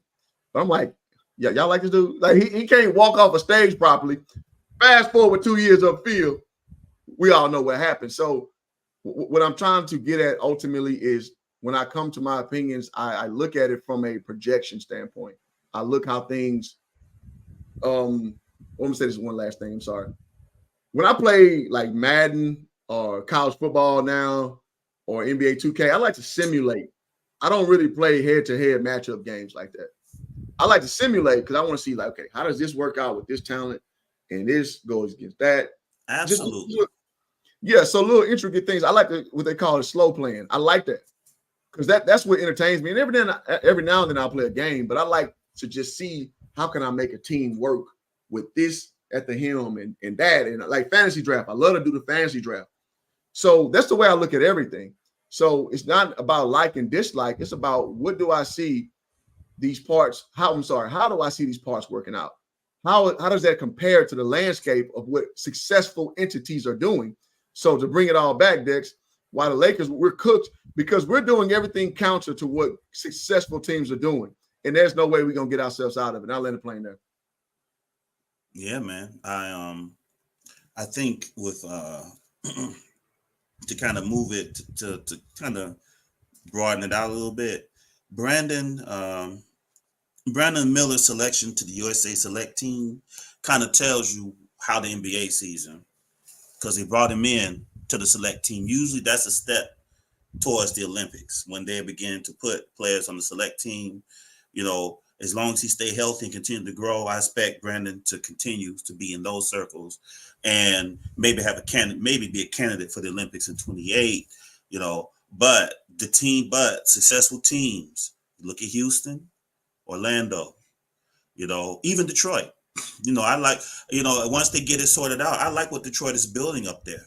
I really do. I like what they're doing. Now there's questions if Cade is the guy to lead that thing, but they are piling up young talent in Detroit. I like it. I'm happy that my Bulls have finally taken the turn and have also now went young. They got Maltaz. They're going to see if they can kind of revive Giddey. Maybe Kobe White will have a larger role. Levine, DeRozan is gone. I'm hoping that Vooch and Levine are also gone. They need to get young. They need the Bulls need to jump in on this Cooper flag. These next two drafts, the Bulls need to collect two good players from both of those drafts, and they'll be back in business. And of course the Hornets are doing the same thing. I like what New Orleans did by bringing DeJounte over to pair with Zion. I think that's a good pairing. We'll see how it goes from there. I like that the Spurs went and got CP3, perfect for Wemby. Perfect. I mean the IQ, that the learning curve that he'll have with CP3, Duncan, and Robinson. They're surrounding him with great high IQ players that will also mold and shape Wemby into, Spurs culture, as well as Stephon as well. Castle will get the benefit of CP3 as well. I like what they're doing. I think Dallas has to do some more. PJ is not a championship four. I don't care what you say. No, he's not a championship four. He failed when the lights were bright. The Dallas need a little bit more to continue to get to the other side. Miami, Jimmy, they have to make a decision about Jimmy, man. It's like you're gonna have to turn it over to Bam eventually. Jaime, you're gonna have to let Jimmy DeRozan, Jimmy Butler, James Harden, Russ, Brody, they're on the clock, man. They are aging. These are the aging stars that are taking up space for younger players. Even Beal, I think Phoenix made a mistake. Not necessarily with KD, but grabbing Beal. But they playing 2K. The ownership is playing 2K in Phoenix, man. It's like they are. That's how the thought. I think they could have kept. I think they could have continued to develop a book. I think they should have kept Mikhail there. Aiden, he's so damn weak and soft. I understand why they kind of say, DeAndre, it's time for you to go. But I think that they could have kept the foundational stone with Booker and Mikhail and kind of built around them patiently, since they made the finals already. I think in Atlanta, I think Trae Young's run is done. I think eventually they're going to turn it over to the Frenchman, Richard. I'm not even going to try to pronounce his last name. If the Frenchman can play pretty well, I think eventually, I think Trae Young is going to have to give way to him, because those types of players are the prototypical NBA players. Size and skill. Athleticism is a bonus, but they want skilled size players, man. Size and skill. So LaMelo is perfect. Size, skill, athleticism, not quite there, but he doesn't need to have that. He doesn't rely on that. Absolutely. He does not need to rely on that.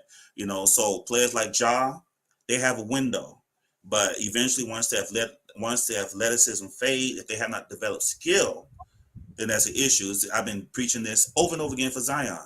I want him to get out of that Point Zion mess, man. I want him. He has the quickness and the bounce right now. I want him in the mid-range, mid-post area. I want him right there, face up and backing down, depending on the matchup. He's quick enough to blow past those larger centers, and he's strong enough to back down any 2, 3, or some weak fours. He can back them down and shoot over them. He has that skill. And his package is elite. Back in the day, young Charles Barkley. That's exactly what he is. He's a Barkley, and I hope that he would take on that. I'm hoping he would study that type of film. Get in, study Carmelo Anthony's moves, man. He needs to study. He needs to get some of that footwork from Carmelo, man.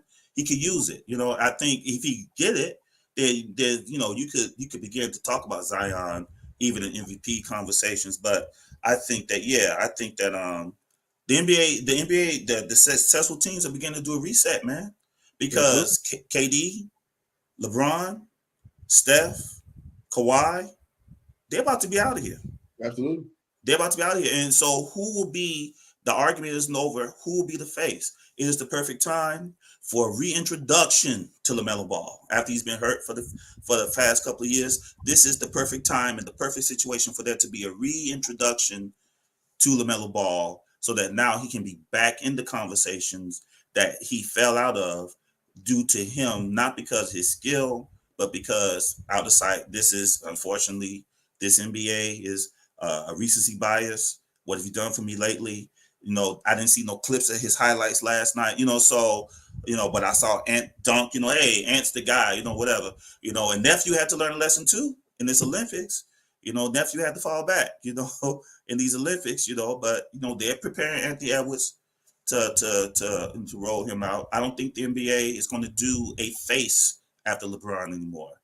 I think the NBA will have faces, but I think because of all the money involved and all the markets, I think they want to have each market to have a player that the fan base can rally around, so it won't be the Lakers in New York. Orlando got Palo, New Orleans got Zion, Charlotte got LaMelo, with Washington, because I believe, Adam Silver manipulates these things. I think that's a very loud secret. Cooper Flag is going to end up with Sarr in Washington or something like that, one of those good players. Then they'll have someone to be excited about for the Wizards. Or Boston is already set in place. They're hoping, when they figure out what they're going to do with Ben Simmons in Brooklyn, maybe, they'll have that set up. New York is piling up talent, dogs in New York. I like what I see in New York. Like, they got dogs. They say Nick Bronson is the captain. He took a pay cut so they can,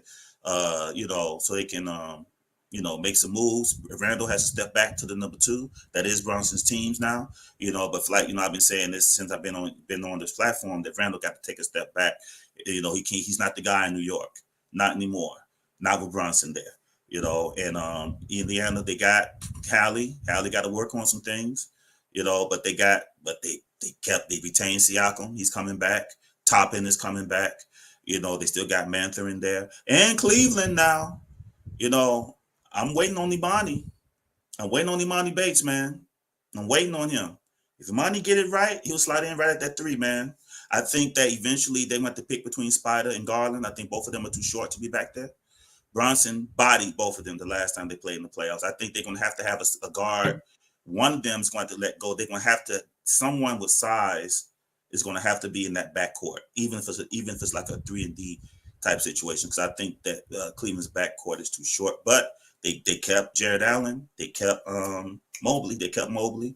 And Mobley is now shooting outside shots. So they getting the big shoot outside shots. In Charlotte, they trying to get Mark Williams to at least be able to shoot that corner 3 so that there can be some space. And so, Hoop, I believe, with Lee down there, they may bring some of that Boston offense down there where it'll be a similar play style, depending on personnel, of course. But I think they could do that in Charlotte, something like that. And the older teams are going to be washed out, man. And these younger teams are going to come and take over. I love what this, like you talked about Houston. They got Cocaine Curry down there, man. Van Vliet is out. Chief, the reason why Boston offense worked the way it works, as quirky as it is at times, is because they play defense. And they get a lot of their balls off the rim instead of taking it out from the side like Charlotte have in the past because of lack of defense. So do you think, yeah, that's what I was going to ask you. So do you think that Charles Lee could morph this team into a respectable defensive unit? Judging from what I've seen from Summer League, that is the goal. If you saw their Summer League play, even players, two-way players who were just there, they wasn't lackadaisical like they were last time. Everyone had a role this Summer League. Nick Smith looked very good. Nick Smith looked lost last year, chucking up shots, trying to make him play the point guard. Brandon Miller didn't have a good Summer League. This year it's like night and day. They're hustling, their effort. The one thing that Charles Lee and Jeff Peterson said is that we are not going to promise wins, but we will promise effort every game. There'll be effort, particularly a focus on the defensive end. So that's where it's going to start. And even in one of the clips I saw where they showed the Charles Lee practice, and it's just what it is. Steve Clifford could kind of tell you what to do, but Steve Clifford is not going to. He's not going to be over there on his. He's not going to be over there on his squatting and and putting himself in a defensive position to actually demonstrate it. The way I saw Charles Lee did with Nick. They had someone pass him the ball, bow, and then he had someone pass Nick Jr. the ball, and Lee was already in a defensive posture. He said, "This is what I want to see you do. I want to see you like this. I want to see your hands like this. I want you to crowd. I want you to make them indecisive. I don't want them to have room." And Nick looked very confident. Nick Smith Jr. looked very, very confident. So to answer your question, Dex, of course, it's a work in progress. I don't expect to see this overnight. I think they're going to begin to implement these things. It might take a few seasons, man. They're going to implement basic things and then build up. They're literally cleaning out the old house, bro. They're literally throwing out the old furniture, man. They're literally having to repaint the house. Jordan left the apartment a mess. So no, they have bought a house that they have to fix up.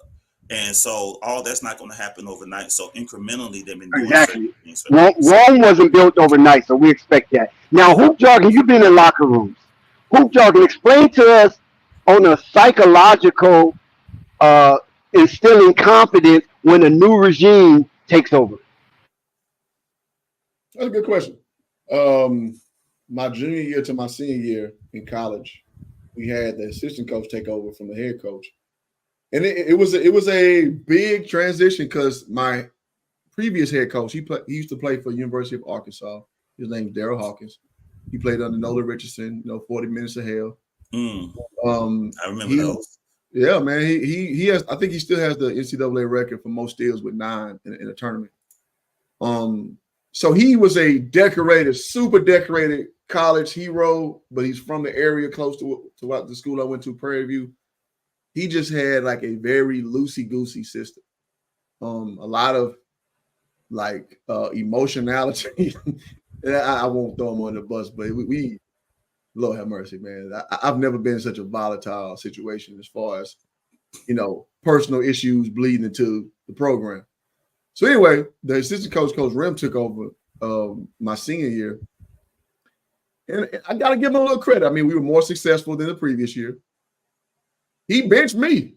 He came in, he said, like, yo, I don't care if y'all seniors did this, that, and whatever. You better come ready to work every day. And he benched me. And I thought he was just talking. He wasn't talking. Like, so my famous story I shared, we played against Ball State, man. I started the game and played 3 minutes the entire game. And because he came in with a different regime. So eventually, our ship got righted because he set a new standard. He was a lot younger than Hawk, actually. I think about 5 years younger than Hawk. And so Rim just, he met us on our level a little better, but he demanded more out of us and he had more structure. And I think ultimately that's what gets results. When you get too loosey-goosey, listen, if you got, a whole bunch of talent, it may work out. But when you get too loosey-goosey, you're going to start having, the old adage, the inmates running the asylum, and you never want that. So what I kind of just would say is him coming in and letting them know, like, yo, I ain't shit like Steve Clifford. I'm a different guy. Yes. This is expectation. This is what we're going to do. Here is our mantra. Here's our motto. I want you to say this shit every time we leave out the locker room. Hornets DNA. Yep. Come on. That's how you change the program around. And it sounds a little corny, but it does affect how you approach the game. Because I got to say to the listening audience, when I was with, again, my previous coach, it got so bad that he lost the locker room that, let's say practice at 6 o'clock. We rolled in about 6:15, 6:05. In a Division I world, that's unheard of. To give context, my first team I played for, Stephen F. Austin State University, expectation was 45 minutes before practice. Non-negotiable.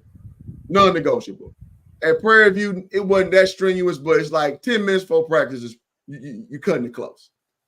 We was coming 10 minutes, 15 minutes after practice and just starting to get dressed.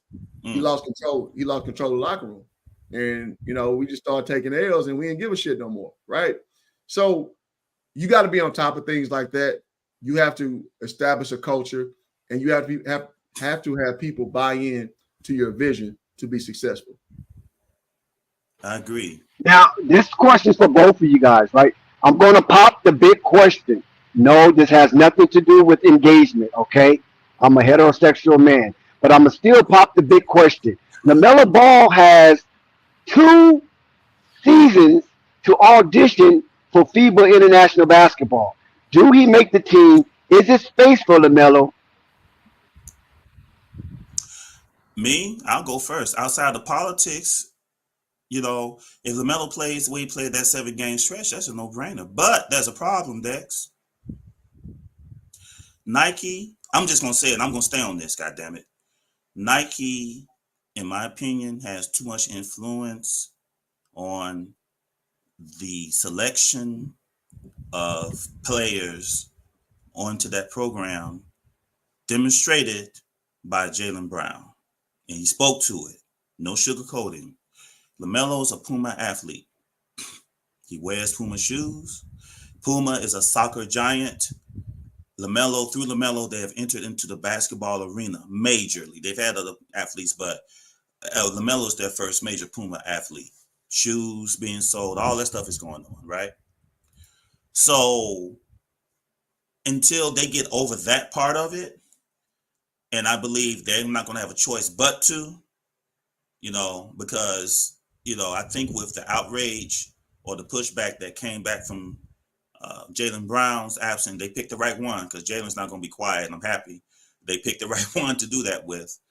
I believe that he should make FIBA, especially with the Hornets. If the Hornets are winning and they're on the map now, there's no reason. And with that, the history of that franchise, the story of that franchise, the stories, the narration of that franchise, he should. And if he stays healthy, there's no reason why he shouldn't make it, especially with the older players going. But the shoe politics is a factor. Who? What you got? The question was, LaMelo Ball has 2 seasons to audition in order to impress the select committee of FIBA basketball. Do you think he'll make it? You think it's space for LaMelo Ball? Do I think it's space? Yes. Do you think there's space for him? Like it's already kind of like etched in stone want to make it? Is it sold up? Yeah. I mean, shit. FIBA, yeah, because LeBron's out, KD's probably out, Steph's out. Yeah. And said he's not going back to FIBA. And already came out and said he's not doing FIBA. So and said he ain't doing FIBA. They asked him, he said no. Interesting. Okay. Yeah, no, he yeah, so another slot available. So yeah, absolutely. Yeah. So again, when people get hurt, it's easy to kind of forget them a little bit. We've seen this with Derrick Rose. We've seen this with Lonzo, and now recently LaMelo. It's like the out of sight, out of mind thing kind of applies, but it doesn't mean the talent isn't still there. It doesn't mean the ability isn't still there. If you can get healthy, right? So me considering or just assuming that LaMelo will be back healthy, yeah, he'll be right back then. Because I mean, people like have a goldfish mentality with stuff, and it's like you don't remember it no more because it wasn't last season, right? Lonzo, 2 seasons ago, and some change. Last time you seen him out there, so it's easy to just dismiss when this dude was like one of the top 10 3-point shooters in the NBA, right? So Pepper's Farm never forgets though. So I ain't forgot what LaMelo brings to the table, and it seems like good minds have not either. Well, I mean, he has to kind of re-ingratiate himself back into the consciousness of people by playing well, which I think he will. Like, there's no signs that a 6'7" point guard can do everything, won't succeed in the NBA. Like that, there's just no signs. Even I'll give you an example. Dante Exum, who was in some ways a LaMelo Ball archetype, being 6'5" from Australia, the new wave point guard, kind of Penny Hardaway, Sean Livingston before injury archetype. He had fallen out so bad and came back in, and now he's a very integral piece for the Dallas Mavericks. So I have no doubt whatsoever that LaMelo, if he's just healthy, he's gonna do what he do, man. He's always done it.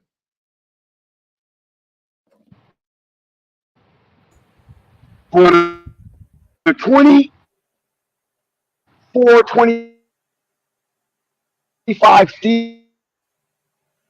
season, fellas, Yeah, you're going in and out.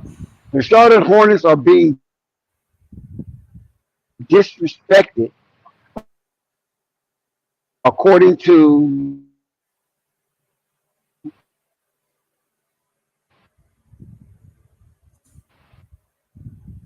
Dex, you went out. We can't hear you.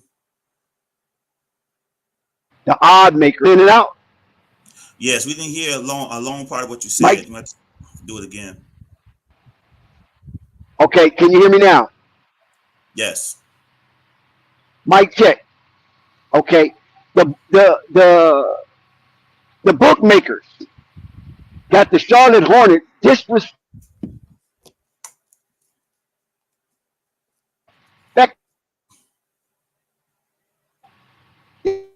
You going in and out again, Dex? Dex, you gotta get that Boost Mobile shit. Get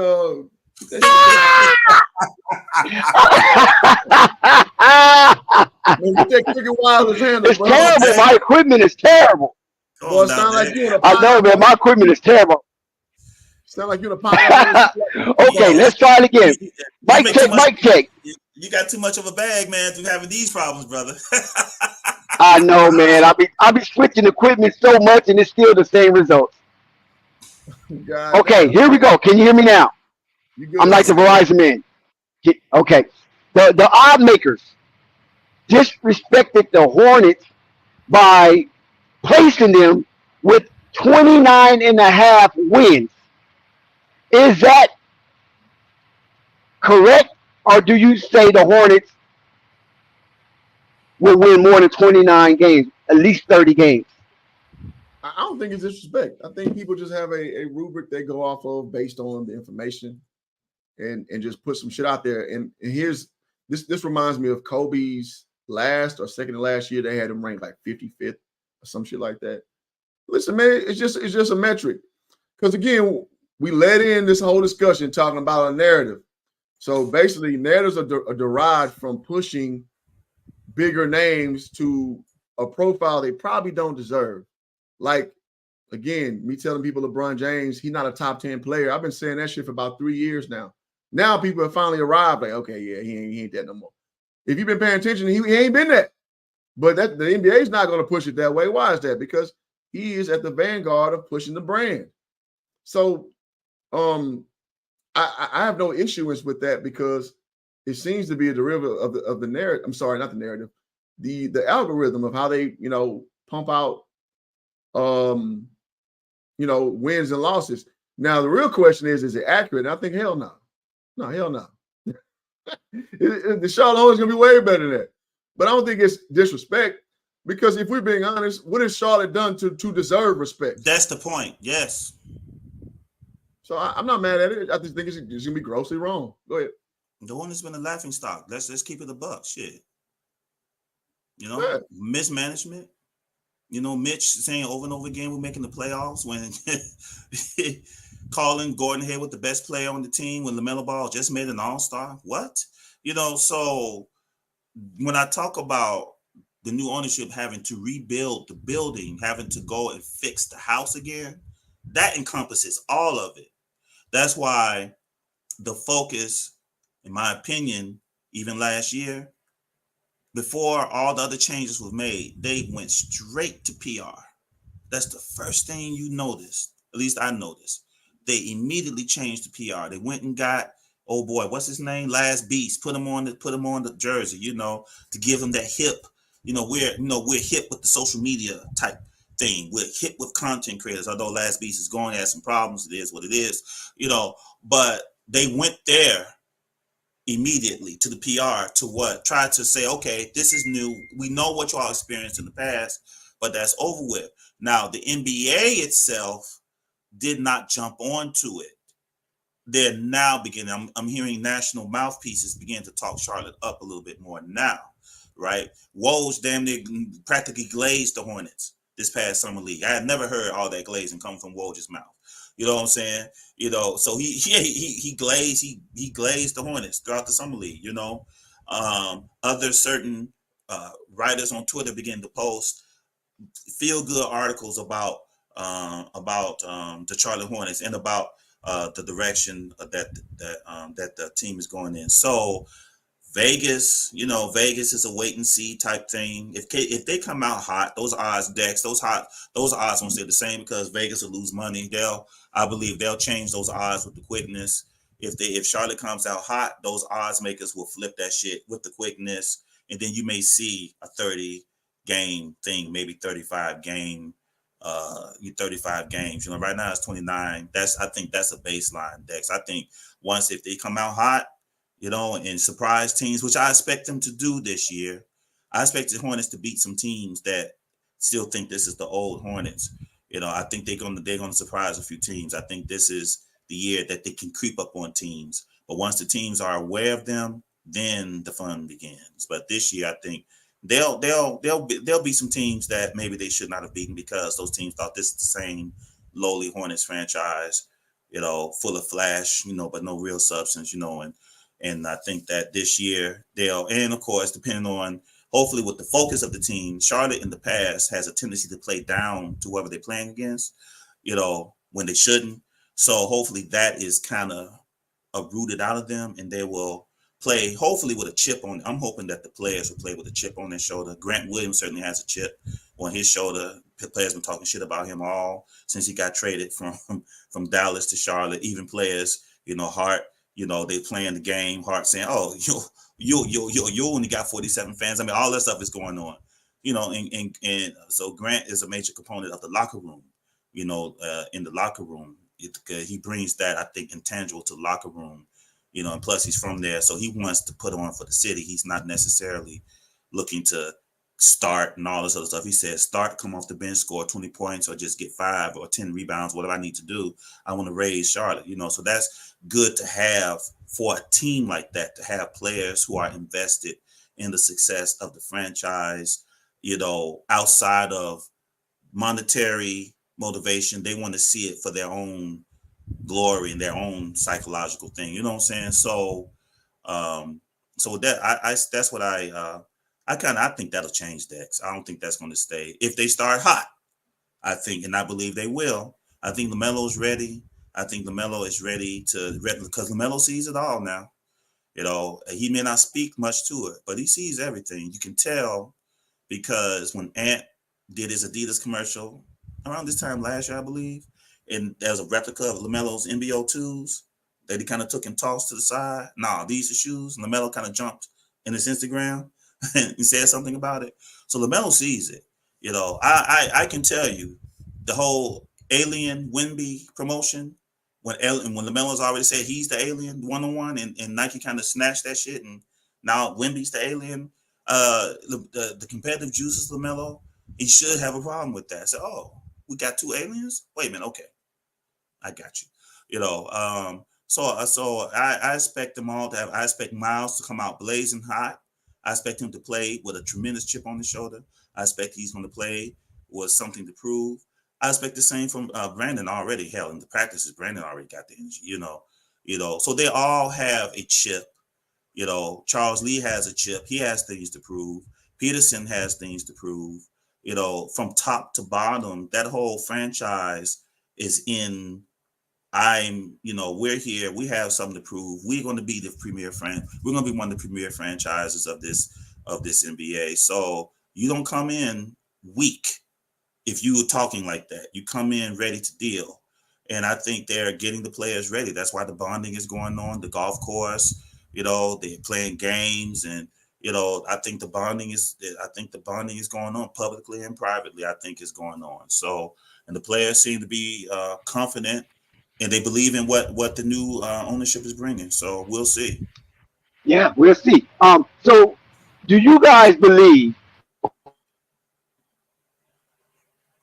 hoop in Do we believe what? This segment has been brought to you by Cricket Wireless.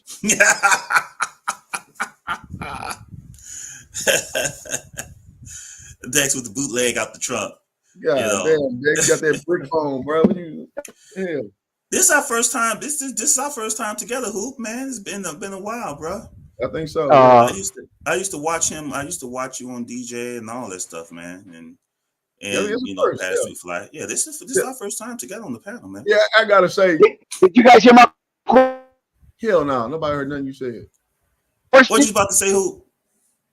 Hold on, Dex. What you about to say, Hoop? No, I was saying, I remember back when we had the fissure, the great separation of ball content creators. I guess we could call it that. And I think was it the Pope shit? And me and Pope are straight now. Like, man, he came to LA a few months ago. Me and him met up in real life a few times. So it's bong on that level. It's good. But I think on the stream you was on there because I started listening in. I don't know if it was another content creator. I won't say his name, right, or whomever. But you was on. You was like the only person give me a fair one. About I think when LeVar came on the channel. Yeah, and I was just like, I'm asking real questions, man. Like, what are y'all? What y'all tripping on? You caught some incoming for it too. Yeah. I'm like, yeah, to the point we had to get it. Hey, you had to get up off of me now. Ask the question. I mean, it's a relevant question, but on that side of the world, it just was like everybody on the panel was just glazing. And then, but I remember you said that Kupchak actually asked a fair question, and I remember that. I remember that. Yeah, I actually called Pope after that, and we talked it through. But I was just like, damn, I mean, because I know. Well, I didn't never meet Pope before then, but we always used to talk off camera. So I was like, yo, what the hell is that? And then he explained this position, and we moved forward.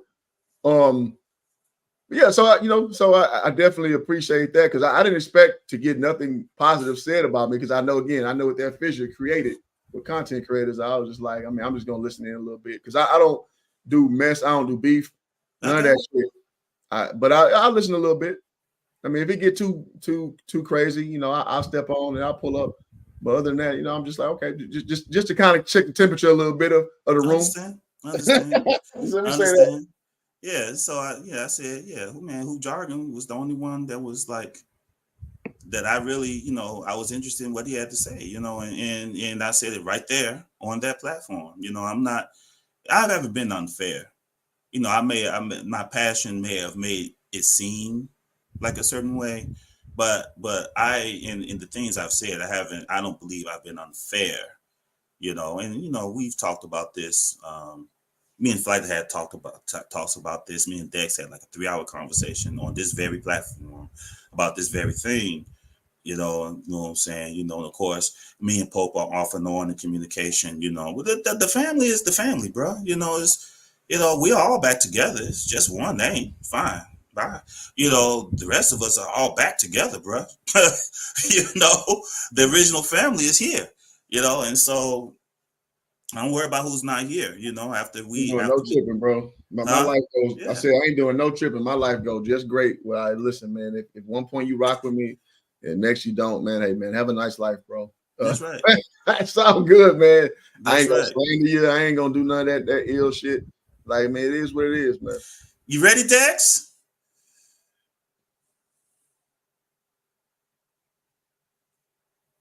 Dexter. I bet Dex got that old man one piece earpiece in too. I got that Obama phone. Hey, no, this is the question. Listen, gentlemen, you guys are cooking, man. You guys are fantastic. The question I wanted to ask was, how advantageous is it for the Charlotte Hornets to be primed while some of these other heavy hitters have been playing a lot of basketball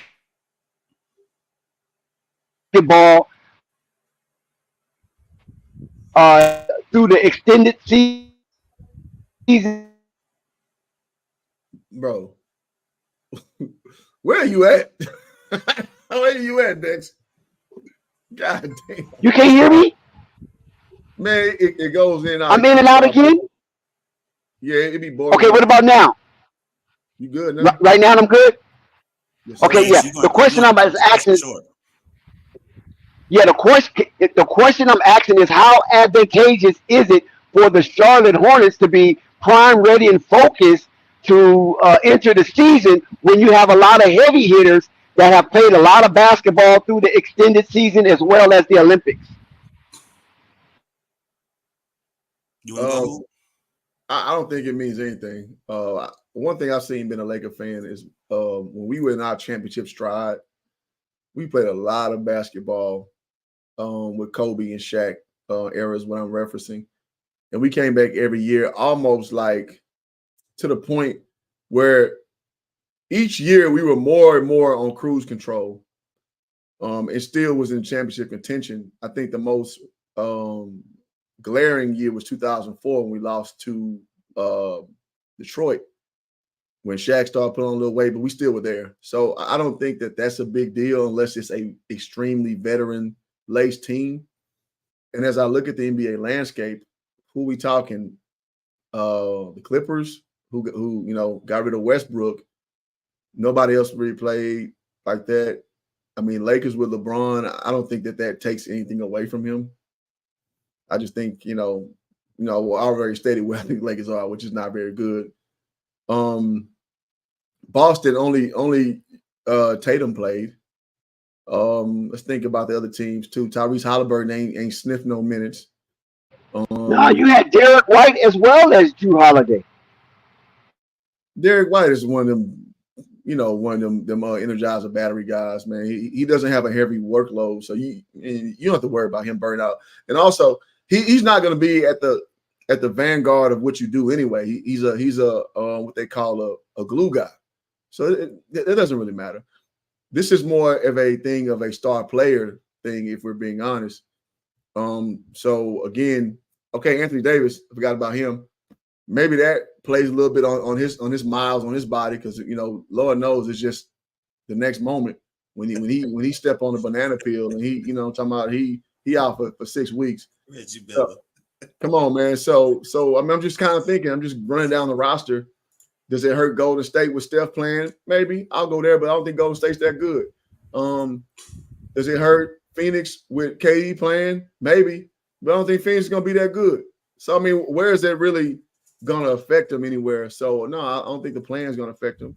It's just that they're gonna come with their mind right and just ready to adjust to the talent level, adjust to the pace of the game, adjust to the defense expectation, and are they pretending? We'll see. We'll see. I agree. I think most of the players on the Olympics, I think most of those star players was in the Western Conference anyway, weren't they? Mm-hmm. Except for Tatum and White.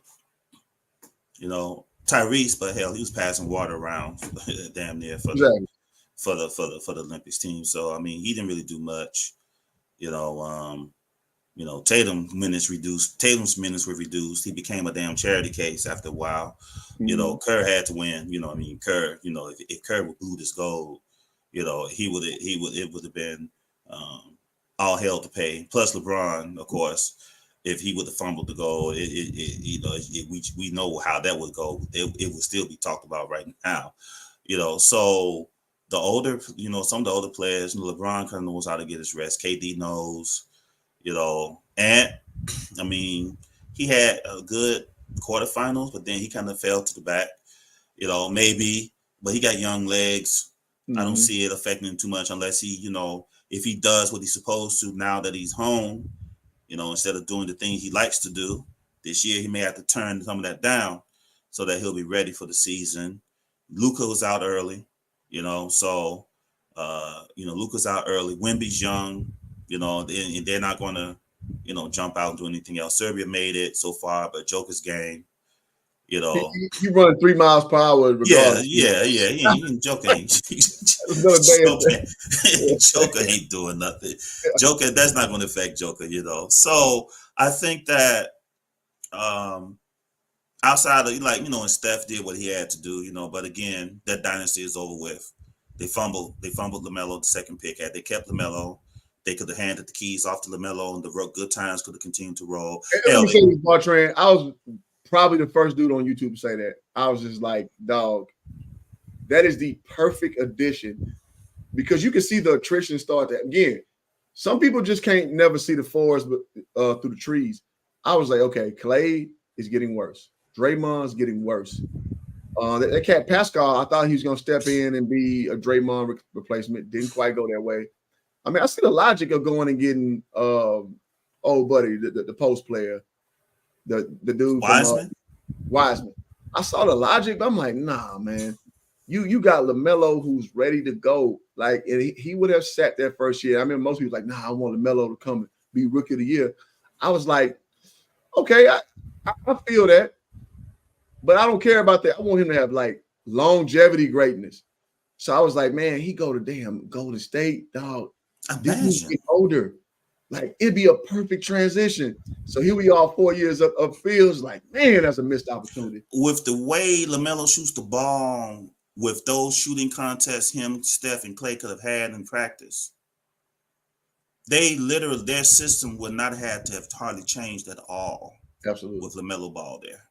They just would have slick. They would move Clay to the side, and LaMelo could have plugged right in, playing practically the same role, except more because he can handle the ball. Steph can be off ball more, which is what he like anyway. You just Steph off ball with a damn LaMelo, man. Like, come on, man.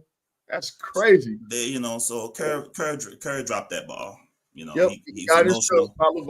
LeVar, I mean, listen, he looked like a brilliant idiot. They did go and win a championship 2 years later, so salute to that. I can't hate on that.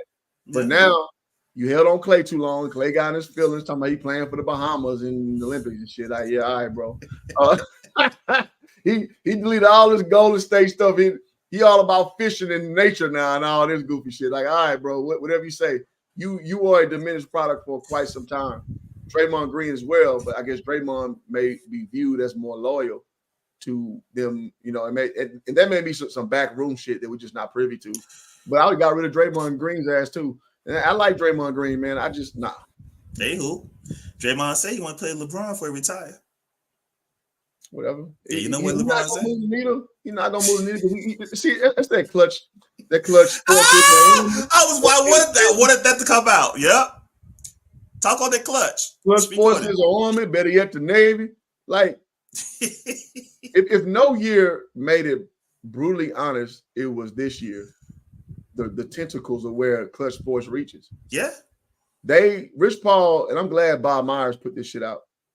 He literally, you know, put that report out where Rich was saying, anybody draft, you know, Bronny, he going to Australia. So you got the ability to put that type of messaging out and people acquiesce to it. Because, and I'm not saying if you would have drafted Bronny because it's talent, but you draft him for the leverage. Right. Like, okay, I got Bronny. What y'all talking about for him? Can we get LeBron over here? We want to bring some of that attention over here too, right? And you saw that Rich Paul did that. I got the best example. When you went and got Anthony Davis, when their first GM, he's a brother, by the way, when he said, we're not trading him. We're not just going to Dale Demps. We're not just giving him away, yada, yada, yada. They went as far as and fired him and brought in David Griffin to come in and facilitate the trade. Bronny's guy. Huh? Bronny's guy. I mean, LeBron's guy. LeBron's guy. So you telling me that Clutch Sports don't have their tentacles involved in all this shit? You tell me Russell Westbrook coming to the Lakers was not a heavily Clutch Sports influence thing? The decision going back to 2010 when you got Chris Bosh to come over to Miami. I remember I knew the kibosh was in when Chris Bosh he typed on Twitter. He's like, man, happy to be a part of Heat Nation, but something's missing. I was like, this nigga LeBron about to go to the Heat.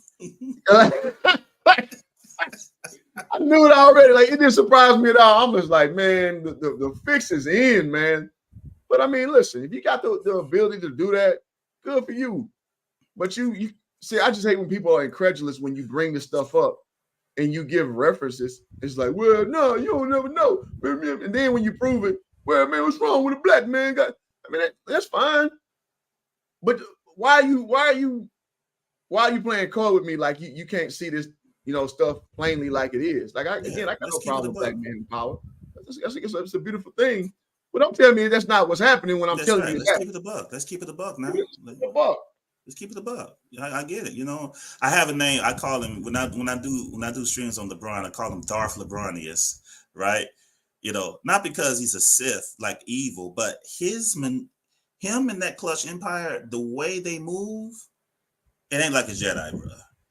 They move like they move like Sith. You know, and the house, the only house, shout out to Dex, the only house that Clutch has not infiltrated yet is that northeastern New York house. Rock Nation still has that house up there, you know, but they're around the gates. They have broken through Jordan now with new management. They've broken through Charlotte. They've broken through Jordan. They're there.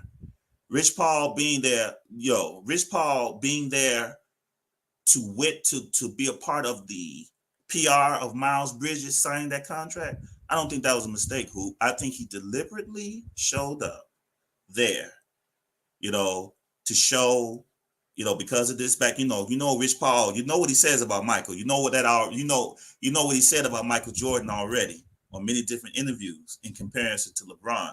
So for him to be in the house that was once ran and ruled by Michael Jordan, which would never happen in the past, is my opinion, but he's there now with Miles to resign Miles Bridges. I think that was a message also, and I want to see him and Jeff Peterson duel. I wanted to see how that duel went anyway. That was the first duel. I wanted to see how Jeff would handle Rich Paul, and I actually think Jeff handled him pretty good. I think he set it up where he can make deals with Rich, without him being seen as a pushover by Rich Paul. I think Jeff earned his respect because that $75 million that Miles got, I know they pushed for more than that for Miles Bridges. I know they did. That's all they could get, and that's all that Jeff was going to give Miles, and he had to accept it. And Rich was right there. Yeah, sign it, Miles. Right there, and clapping and smiling and all that stuff. I said, okay, well played.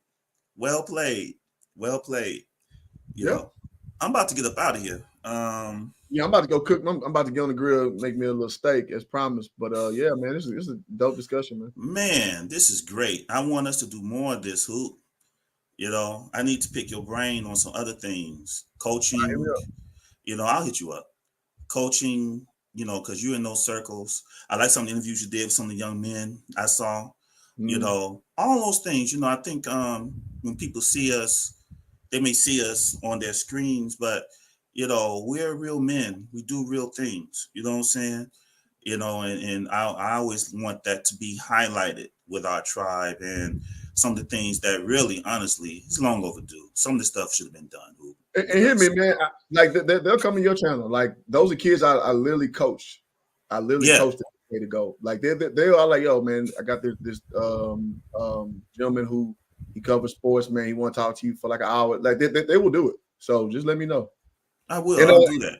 Y'all keep it locked. I got a kid named St. Thomas. He plays for University of South Carolina, USC out here in LA. He plays for USC, and so I'm going to interview him. Now I don't know him personally, but I know him through a guy who used to train. So y'all be on the lookout for an interview I got with Saint. So just saying, I want to see how the USC program is going post Bronny James and seeing how, what they got cracking over there. So y'all be on the lookout for that. Absolutely. That stuff needs to be talked about because there's some of the things I want to talk about as well, because we're not in this, we are Hornets focused, but we're not a Hornets, this is the Tribe Sports. I have other channels with Tribe Sports. I want that to be like a full basketball channel where we'll talk NBA, but we'll get into some WNBA stuff. We'll get into some college stuff, local and international, these things, because it's full, and like the coaching things, and because you've coached, you can talk it from the perspective of coming into a situation where now maybe your expectations are to how do you go in to change a program or to mold it to your vision and the different politics that's come with that and all that stuff. There's a lot to talk about, but we'll talk about that offline. They'll say St. James. I think his name is St. Thomas is his name. He's a guard at USC. Okay. St. James. Yeah. So we in Houston. So yeah, man. So yeah. Your number's the same? Yep. Okay. I'll hit you up.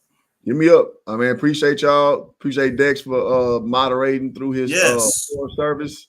Yes, sir.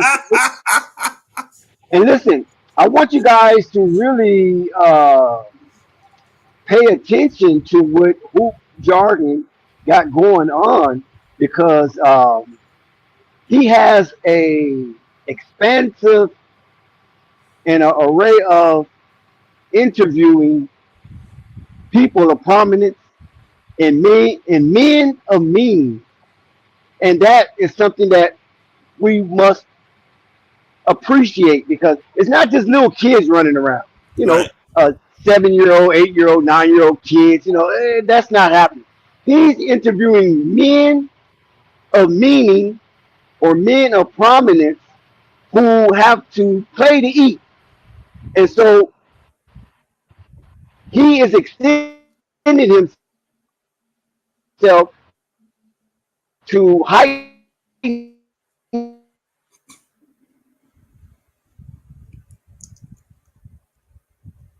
jargon is very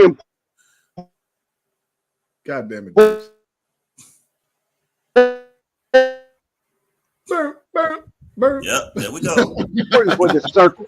So I want you guys to go ahead and scroll. Oh shit, man. See, I got that adjustment, and you in and out.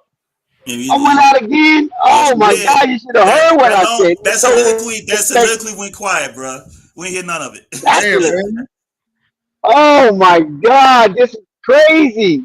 The last thing we heard is means on the show. Poor hoop jargon. He's dealing with men. Yeah. So support hoop jargon. Go down his replay and support them and let these young men know that they are being watched and they are being supported by an array of this cast in this circle. So Absolutely. we want hoop jargon to succeed. We want Chief to succeed. So I can't wait to see this collaboration between the two because I know it's going to be spectacular. It is, and I'm not on no goofy shit, bro. I think you know that. I think from just observing who, I think you understand that. No goofy stuff, no groupie mess. Very mature, mature, thoughtful.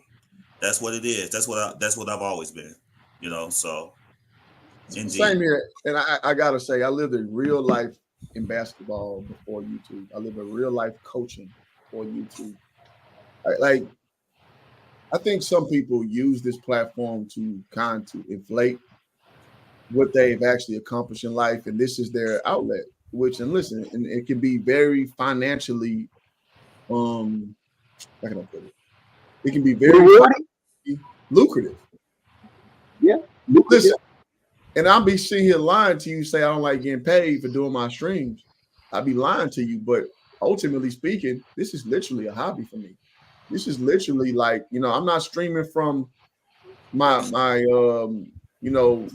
corner of my room. I have a whole room of my apartment dedicated to just media shit. Yes.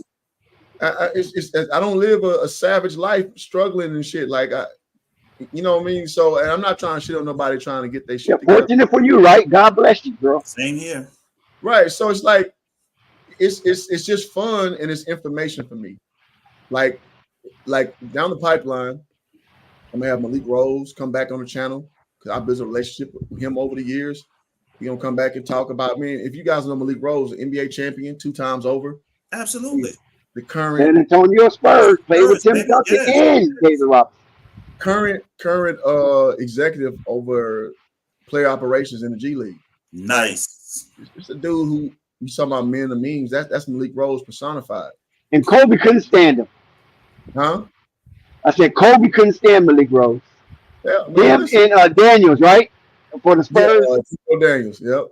I remember that. But like him, my guy KJ Black, he's the quarterbacks coach for the Atlanta Falcons right now.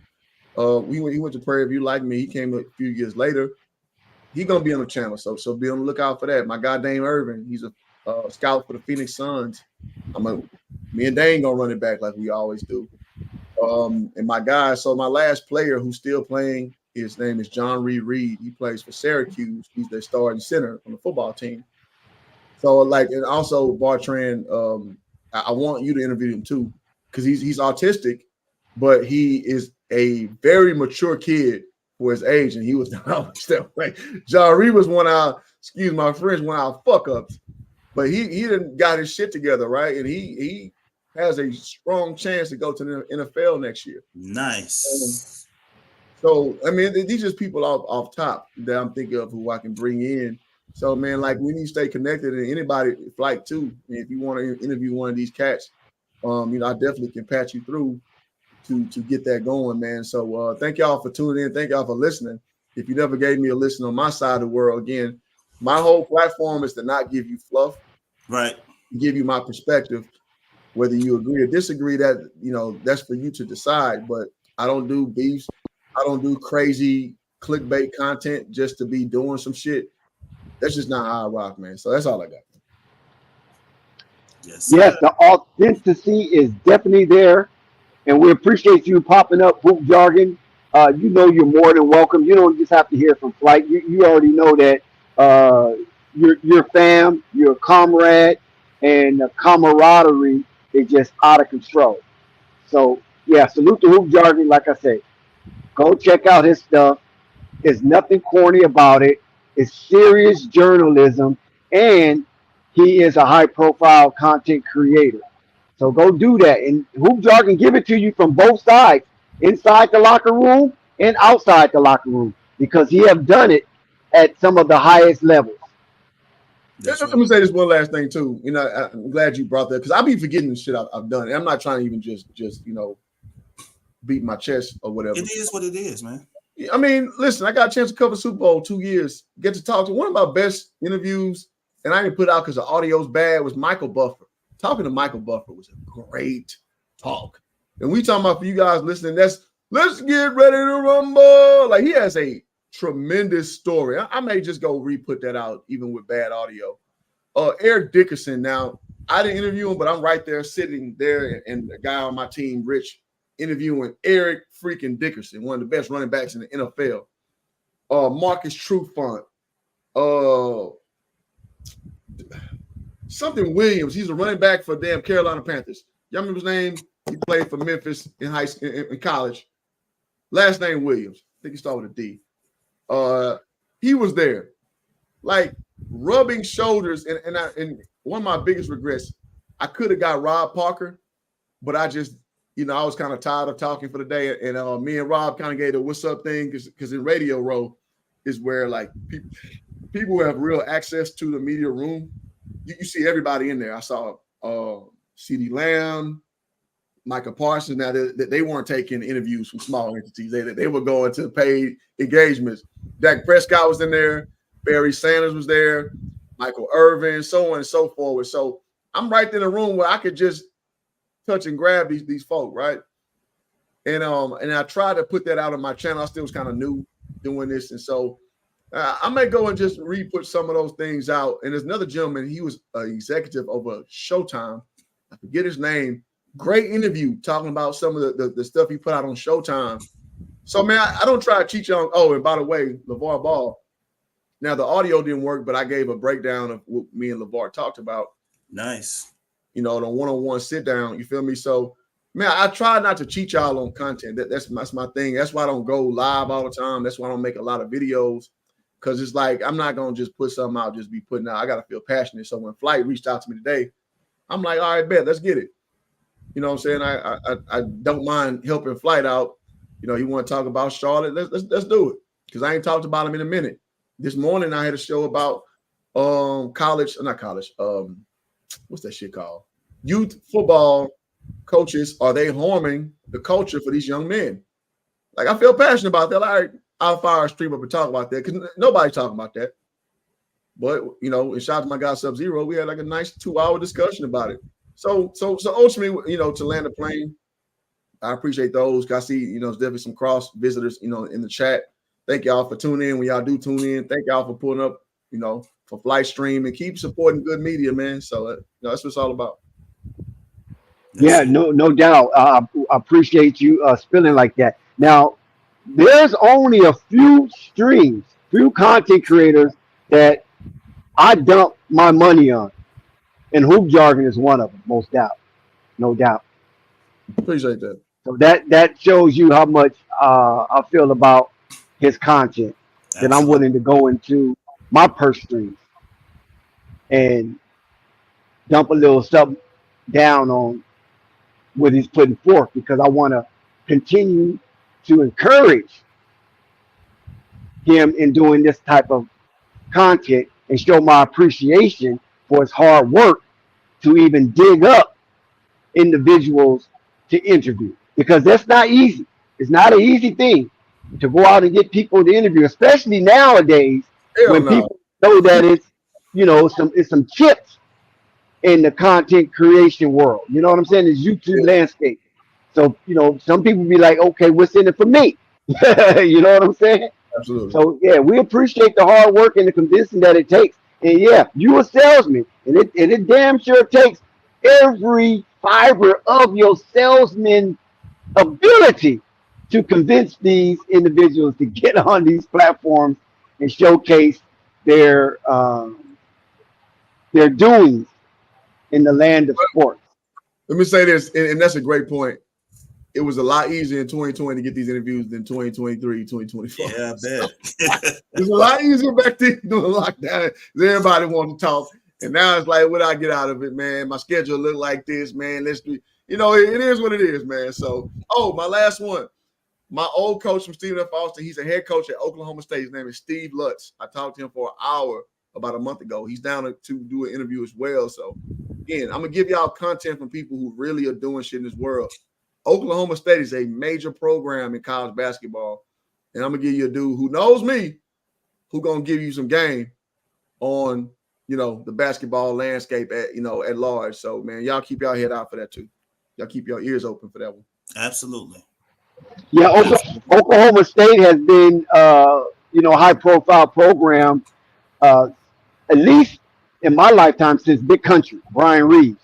And on that Final Four run that he chaperoned the Oklahoma State Cowboys to, my good friend Fred Burley. You can look him up. Fred Burley was a part of that team, and the only reason why Fred Burley didn't make it to the league is because he wanted to be in the streets. If it wasn't for his appetite for the streets, Fred Burley would have joined Brian Reeves, Big Country, in the NBA as Big Country got drafted to Vancouver Grizzlies, now known as Memphis. Fred Burley would have been a part of that draft class as well. Remember that name, Fred Burley, a good friend of mine. I don't know who he is now, but back in the day, we were really good friends, and we used to play recreational basketball together. Okay. And I like Flight for putting me. Oh, go ahead. Who? No, I said this last thing. And salute to Flight for putting me in contact with Freeway Ricky Ross. I talked to him. Man, I gave you his number. What are you talking about? Yeah, I got it from being on the panel on this show. Yeah, but I sent you the number. Did you ever call him? I did. Me and him text. Okay. Yeah. So, man, I should have spun that into the interview. It didn't, work out that way. But nah, man, I got that contact from being on this show. So. Oh yeah.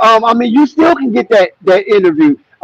Especially with your contacts with the HBCU, because he was when I told him about it, he was very interested in touching bases with HBCU, and by you having that liaison, it'll be a perfect thing for him, and he would definitely have his ears open to hear what you have to say concerning that. Now we have seen Freeway. He done did the Joe Rogan podcast. He just was on Matt Hoffa. So that right there was a very, very intriguing interview with Matt Hoffa and Mecca and all of them up there in New York and Brooklyn. That if you guys haven't seen that interview, go check it out with Matt Hoffa. But yeah, go ahead and if you could spell at HBCU, because he's interested in that, reaching back to HBCU. All right. Before he get too far out of reach, you know what I'm saying? Because next he's gonna be on Oprah. Y'all still got his number. I'm gonna reach back out to him, man. I appreciate that reminder. All right, good people. That's all I got. Okay, Duke. Salute, man. We appreciate you, bro. Peace to you, Hoop. We'll connect offline, Hoop. That's the legendary hoop jargon. You heard it from him. All the things that he got going on and things he is going to present to you in the realm of sports. Like I said, he did it on both sides of the aisle, inside the locker room as well as outside the locker room. So he have a wealth of agitation to tickle your intelligence. Yes, that's an interesting way to put it, but yeah. So the BTW network is 3 channels right now. Tribe Sports, that's the main channel. But I have Current Events channel, Unfiltered Bonfire, And I have my music channel because I'm an artist, producer, engineer. I do it all. I write the bars, I make the beats, I mix it, I master it, I put it up. Um, I use AI a lot. I use the technology. I love the tech, so I use the tech a lot more. I'm in the process of Flight called me today and asked me to come on. I said, okay, sure, Flight, I'll come on. I just upgraded my computer because I'm putting in so much work. It's a smaller computer, so I had to get a computer with more capacity decks so I can continue to put out quality content, because I believe in giving the people an experience when they Well, come stop, by stop because they right don't there. have to. Stop right there, Chief. Stop right there. Chief, stop right there for a second. How many Mm-hmm. channels you have, and how do you have the time, or how much time you put in each channel? Per day. Is it measured, or is just whenever you have time or whatever your vibe is, you go into that channel? How do you do that as a content creator? Be able to present multiple channels to an array of audience. Some of it is vibe. Others I have a schedule. Like this is the reason why Wednesdays and Sundays is the live stream for the sports channel, so that I can have time to work on the other things. Because the palette of my passion is a large palette. You're dealing with hey, it's what it is. You're dealing with a man who's traveled the world. I've been places. Dex, I've have in my Unfiltered Bonfire channel, I have footage of going to Kuwait. I have footage of when I had a conversation with a Russian sniper on the banks of the Red Sea. I have footage of that I have footage of me towards the end of that conversation, and I went into what that was about. Our tribe, Dex, has to broaden our horizons past the block, past the city. We have to become an international people, Dex. We have to see the world, and how the things in the world affect us here, and how we're viewed in the world, and so I'm hoping with the traveling more series that I have that'll inspire our curiosity. When things settle down, it's a little bit crazy right now, but when things settle down, that we can experience things, and I want to encourage those things. Certain all current events is on that channel. So I have a certain day, which right now that's why I got the larger computer, and I'm moving everything over, and so that I'm going to schedule sports days. I'm going to schedule current event days, and then we'll have my music days, which is on the weekend, and there will be one more channel, and it's going to grow out of a network, and it's just going to be the BTW verse, where I can put out different content that I'm passionate about, and the people are beginning to jump on. I have 454 on the sports channel, but the other two channels I just opened earlier this year, I got 23 on the music, and that's because I haven't really focused on it. If I focus more on it, the algorithm will bring more people in. I got 81 on the Bonfire channel, so that's almost at 100. So it's popping at the BTW Dex. I have the talent. It is what it is. And and I appreciate anyone who has stuck with this and stuck with me, even through the old era, who came over with me, because quite a few people did, who stayed, with Bartram, others float around, but, I'm appreciative of that core group that's, around with us. I'm appreciative, of course, of you in Flight for reaching out, and being brotherly to me, and I was, from that reach out, I wanted to show appreciation, but I also wanted to reciprocate that energy back, you know what I'm saying? And be useful over here and to help Flight, one time I think Flight asked me a question. I was on the phone with him, and I think he said something about, well, I didn't know what you had going on, so, and I said, hell, Flight. I said, anytime, any place, man. Metaphorically, pass the Glock, man. I'm ready, I'm ready to ride. Just pass me the Glock, I'll ride shotgun, goddamn it, as long as we get it done, we can do it, and we can continue to build something which I think was a ball that was dropped, unfortunately, but it's never too late. We can now build that budding brotherhood, which should have been built 4 years ago, Dex. You know what I'm saying? That when we had it in our hands to really do something, so that's what I've been interested in. So now that we're here, we can continue to build it. We can collab with each other. We can come together with each other. We can elevate and edify each other. And as we develop trust, if there's any straightening that's needed, we can do that behind the door and then come out unified in front, as all civilized people do, man. So that's the channel, man. That's the plate is full, but it's a happy plate. As Hoop Jargon said, I'm living pretty good, man. I've landed very well. I've landed very well. What I do, where I work, I make a nice bag, probably about to get more in a minute. I don't really want for anything. I'm sitting on family land. You know what I'm saying? This house, is my deceased now grandfather's house, but no one wants to come down here. So I'm here in the house, the family home, you know what I'm saying? In the beautiful, deep country in Mississippi where it's nice and quiet. All I hear are dogs, cows. I see a few rabbits running around. The part of Mississippi that you're speaking of, is it close? What near city is close to the big city? Is close to Meridian because I'm right on the border of Alabama. Oh, Meridian. Yes. Oh, okay, you off of I-20. Yes. Oh, okay. I'm familiar with Meridian. Yeah, I'm over in Meridian, Transient City. It's like the last big city for you heading to Alabama, for you head over to Tuscaloosa. So I'm in that area, but I'm in the country parts of it, the deep country parts of that area, and oh, okay. It's a wonderful, Dex, and I tell you, it's a wonderful day every day. Just awaken, light a little sage. That's what I do. Light a little sage, give praise and thanks to the Most High, reverence to where I came from, to my family. I go out and get the bag, and then I come home and do this, and then, and hunting for a queen now to put in here now that I'm prepared. Because as a man, okay. I don't play with no ladies like that. You know what I'm saying? Once I'm prepared to be a man, then I'll invite her in.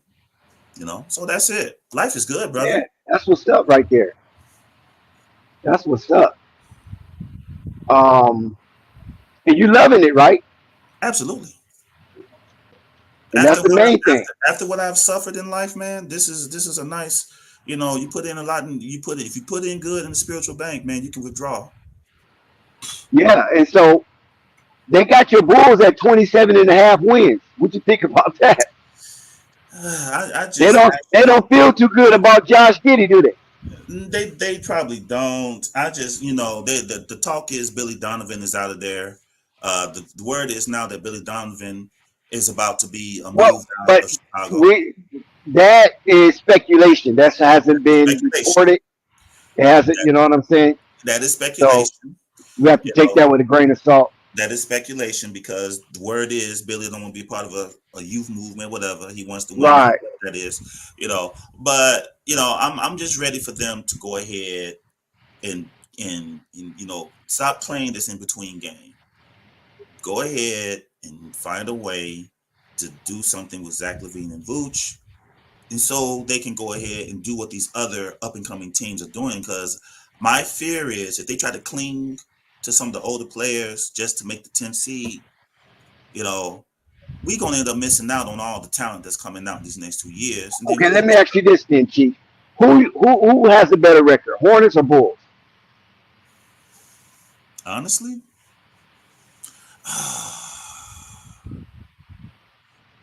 I believe the Hornets. And I hate to say it. I believe the Hornets because I think I think the Bulls are going to be in chaos. I don't think that the direction is you got Giddey on this side with Kobe and Patrick. Then you still got LaVine and Vooch over here. What are they doing? Are they trying to go to the playoffs? Are they trying to rebuild? AK, what are you doing? It's like if you wanted to keep them, you should have kept DeRozan and but by getting Giddey and re-signing Patrick Williams, it's like okay, so what's the direction? Is Giddey running the point? If Lonzo's healthy, is he running? What is going on? It's too much going on that they should have addressed before we getting into August, training camp is around the corner. It'll be here soon.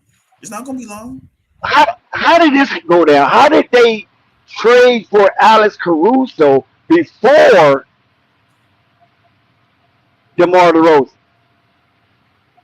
Well, How, well, yeah, because I was kind of, because you would think that DeMar DeRozan will hold more value than Alex Caruso. Is it because OKC didn't want DeRozan? I mean, how did Alex Caruso leave before DeRozan? well, Caruso is a niche player, Dex. A very niche player with a certain type of energy and demographic that like players like him. You know what I'm saying? Those scrappy white players always have a place in this league, like Caruso. That's why I think actually, like with Montas and Connect, if Montas and Connect, and Shepard can duplicate that type of scrappiness, that type of energy, and less of the prima donna energy of Luka Doncic, I think that they will always eat as long as they scrappy like that. Scrappy, go to work, lunch pail types. For even Luka tends to, even though he's very talented, that cannot be denied, but his constant whining and all that stuff, it wears on you after a while. It's like, if you're going to put him in the line of Larry Bird, Bird didn't do that. Bird went out and played. The only time he got out of character is when Lane Beer tried to hurt him. He whooped on Lane Beer, and Dr. J too. He had to let Dr. J in the sheriff in town. I understand that, but other than that, I mean, Bird, talked his shit and played his game, and that was it. He wasn't begging the officials all the time. At least not that I know of. Not when I saw him. But yeah, we'll see, Dex. We'll see. We'll be having these conversations going into next season, because I'll be, we'll be on this panel again.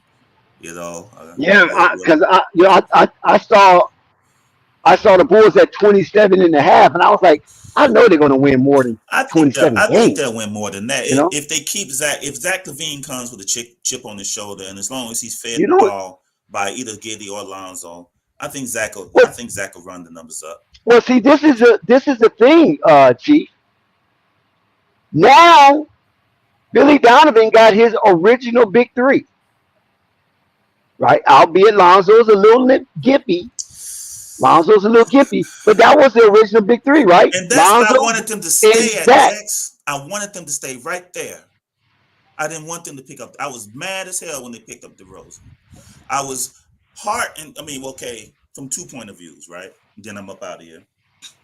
From the point of view of a Bulls fan, okay, bring DeMar on. We got DeMar, LaVine, and Vooch as a big three. We'll win, right? But as someone who has an interest in seeing, and believe it or not, I do, who has an interest in seeing Lonzo be ranked well within the brotherhood of the NBA. You understand what I'm saying, Dex? DeMar DeRozan's presence now makes it where Lonzo more so is setting them up rather than him creating a sort of, is what it is, creating a stat line that is full, because Lonzo will fill it up across the board. Well, he could have a decent, he can be up to close to 20 points a game. I think Lonzo's capable of that, 20 points a game, or depending on what team he's around, high amounts of assists, Lonzo's a triple double threat, really. Hell, he got a triple double with LeBron James in LA. So he's a triple double threat anytime he's on the floor. He plays good defense, and he's a great guy to get others involved. And he plays in a way where he won't take away from Vooch, especially with a pick and roll with Vooch. I thought Vooch would eat.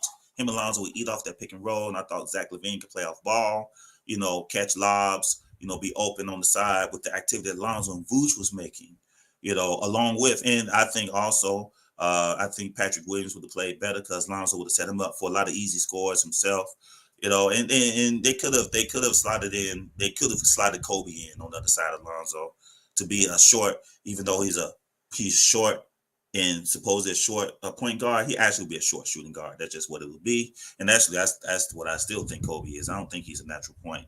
That's why they have Giddey, you know. And DeRozan's thing kind of messed that up in terms of individual. Now, in terms of team, the Bulls were popping.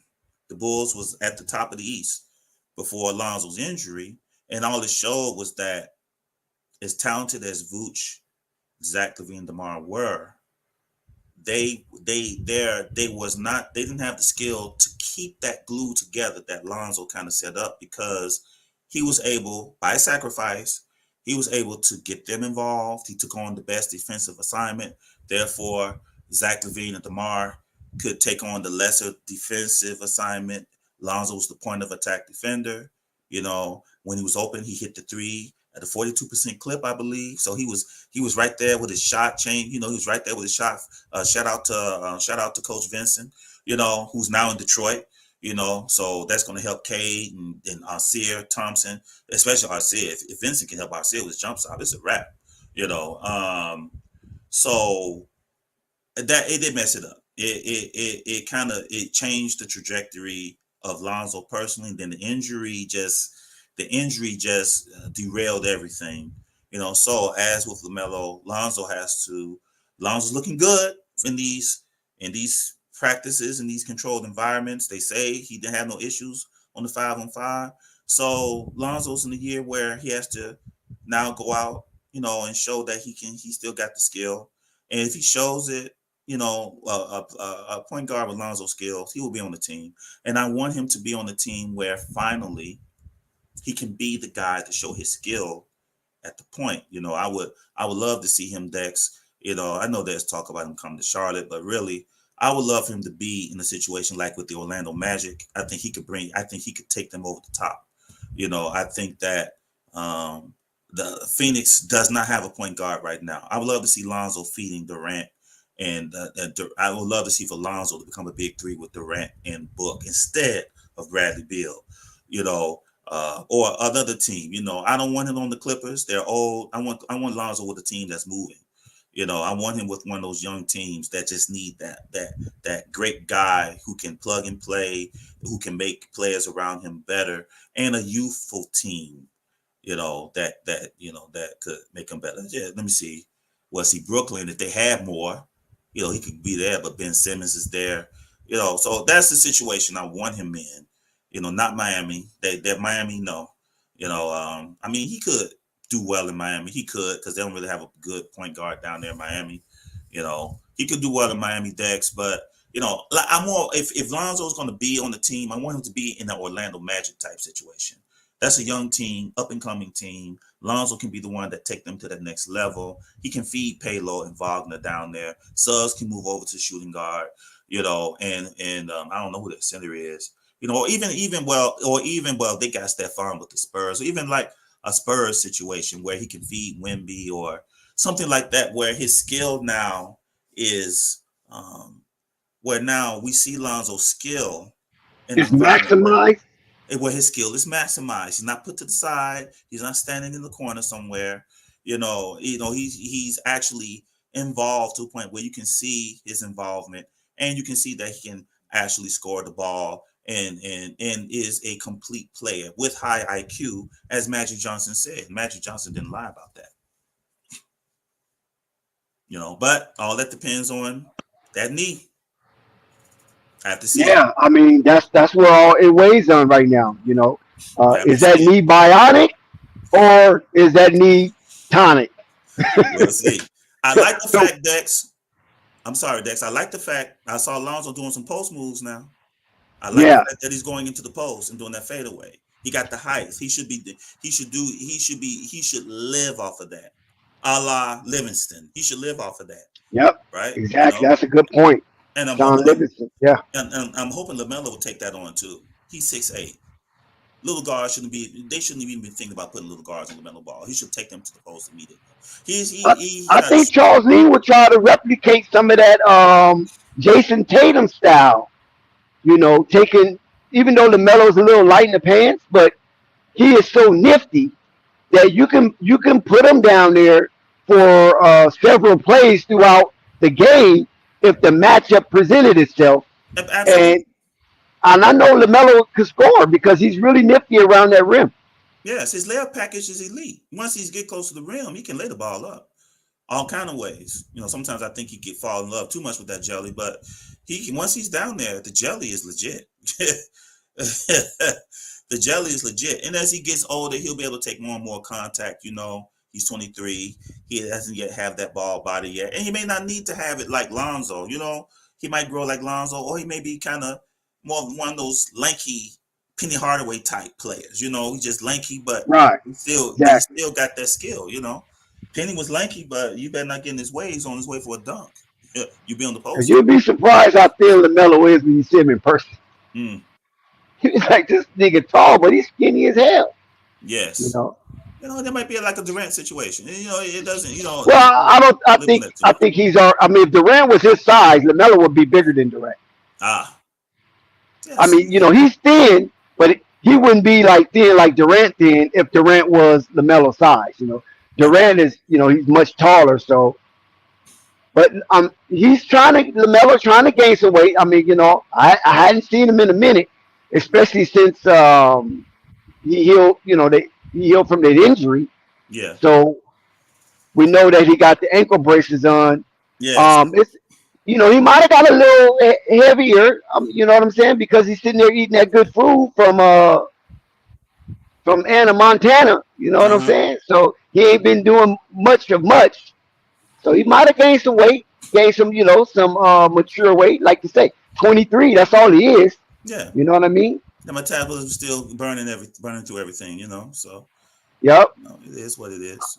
I just think that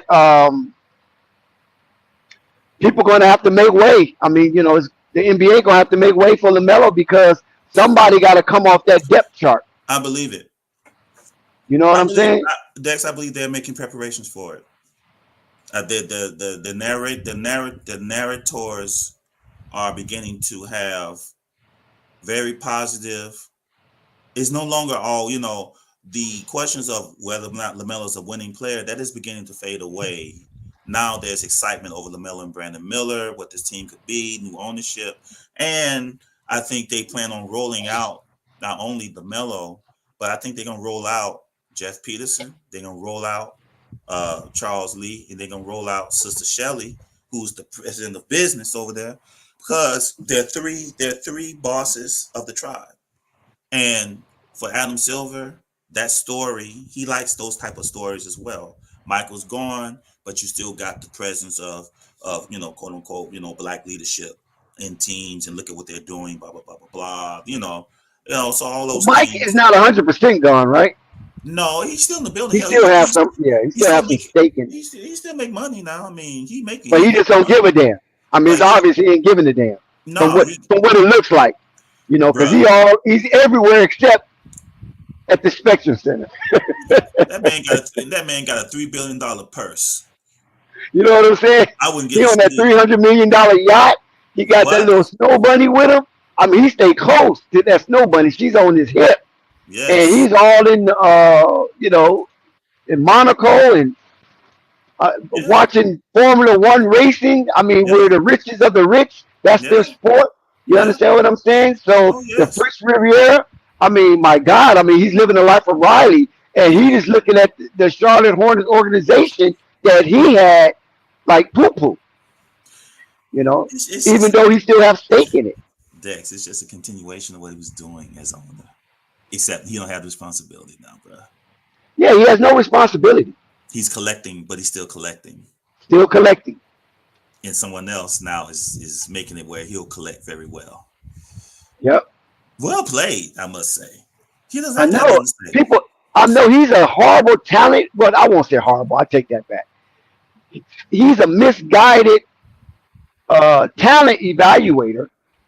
He strike gold every now and then. But as far as his business acumen, I mean, I don't know if it's Fred that had a lot to do with that. I don't know. You know what I'm saying? Fred Whitfield, I'm speaking about. Yes. I mean, Michael making these type of business savvy decisions that are super lucrative. It's just mind boggling. He has good people around him. That's a part of it in that area.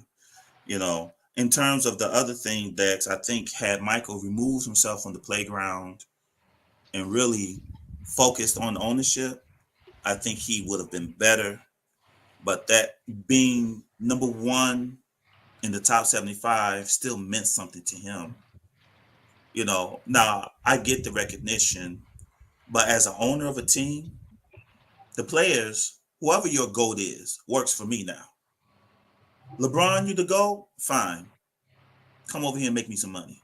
And I say that, and I know that sounds very callous, Dex, but what I'm saying is that on his level, I want him to be kicking Jeannie Buss's ass the same way he kicked Charles Barkley's ass. I want him to be kicking Dolan's ass out of New York.